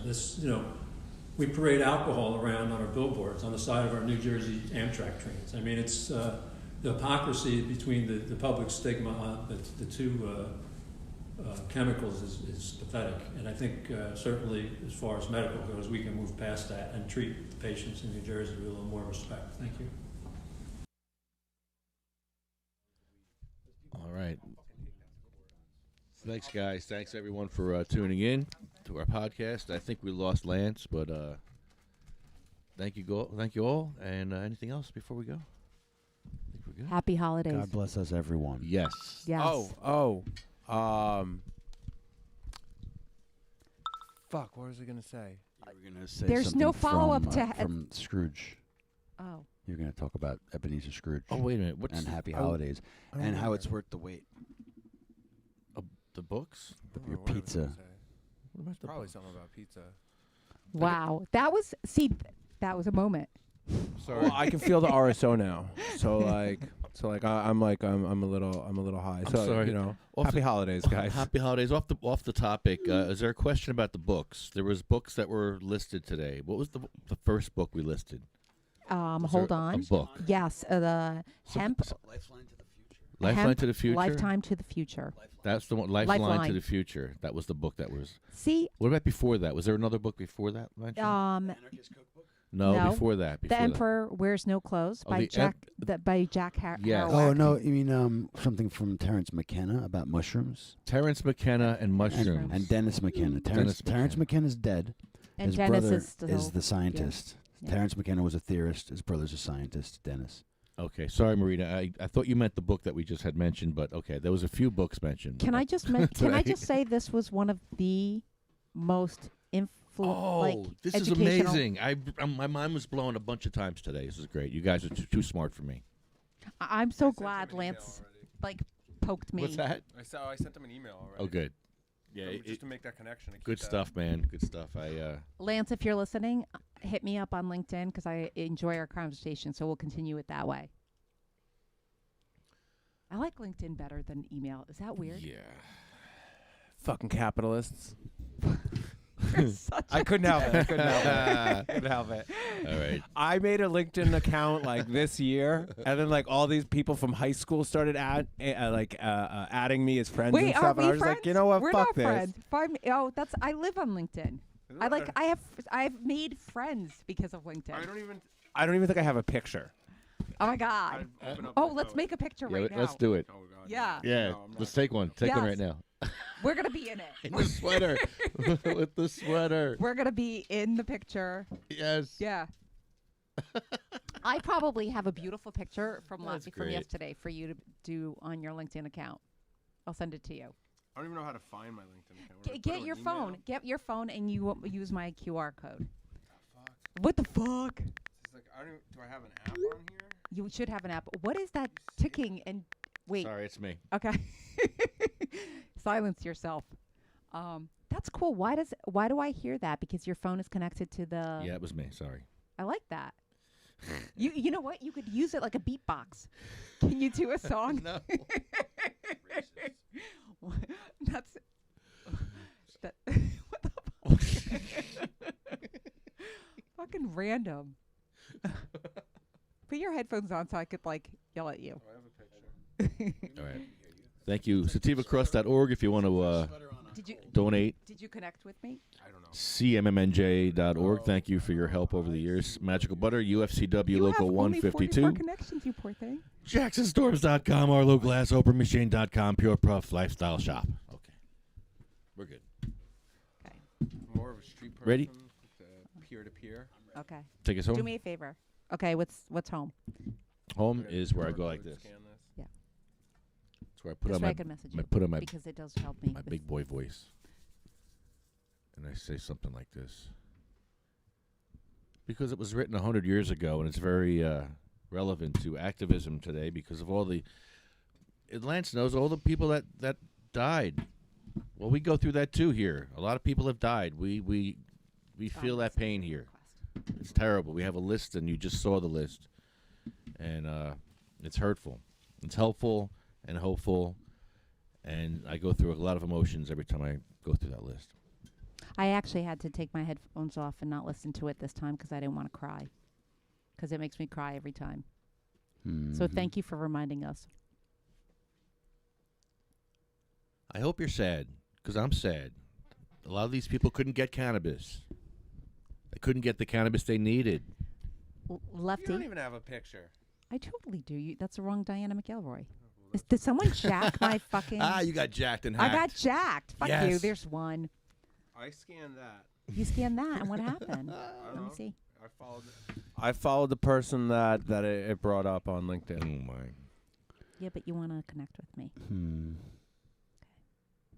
There you go. Okay, I'm going to do the ode. I'm just going to mute you guys. Okay. Okay. Okay, here we go.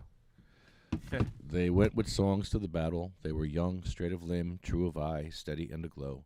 They were staunch to the end against odds uncounted. They fell with their faces to the foe. They shall grow not old, as we that are left grow old. Age shall not weary them, nor the years condemn. At the going down of the sun, and in the morning we will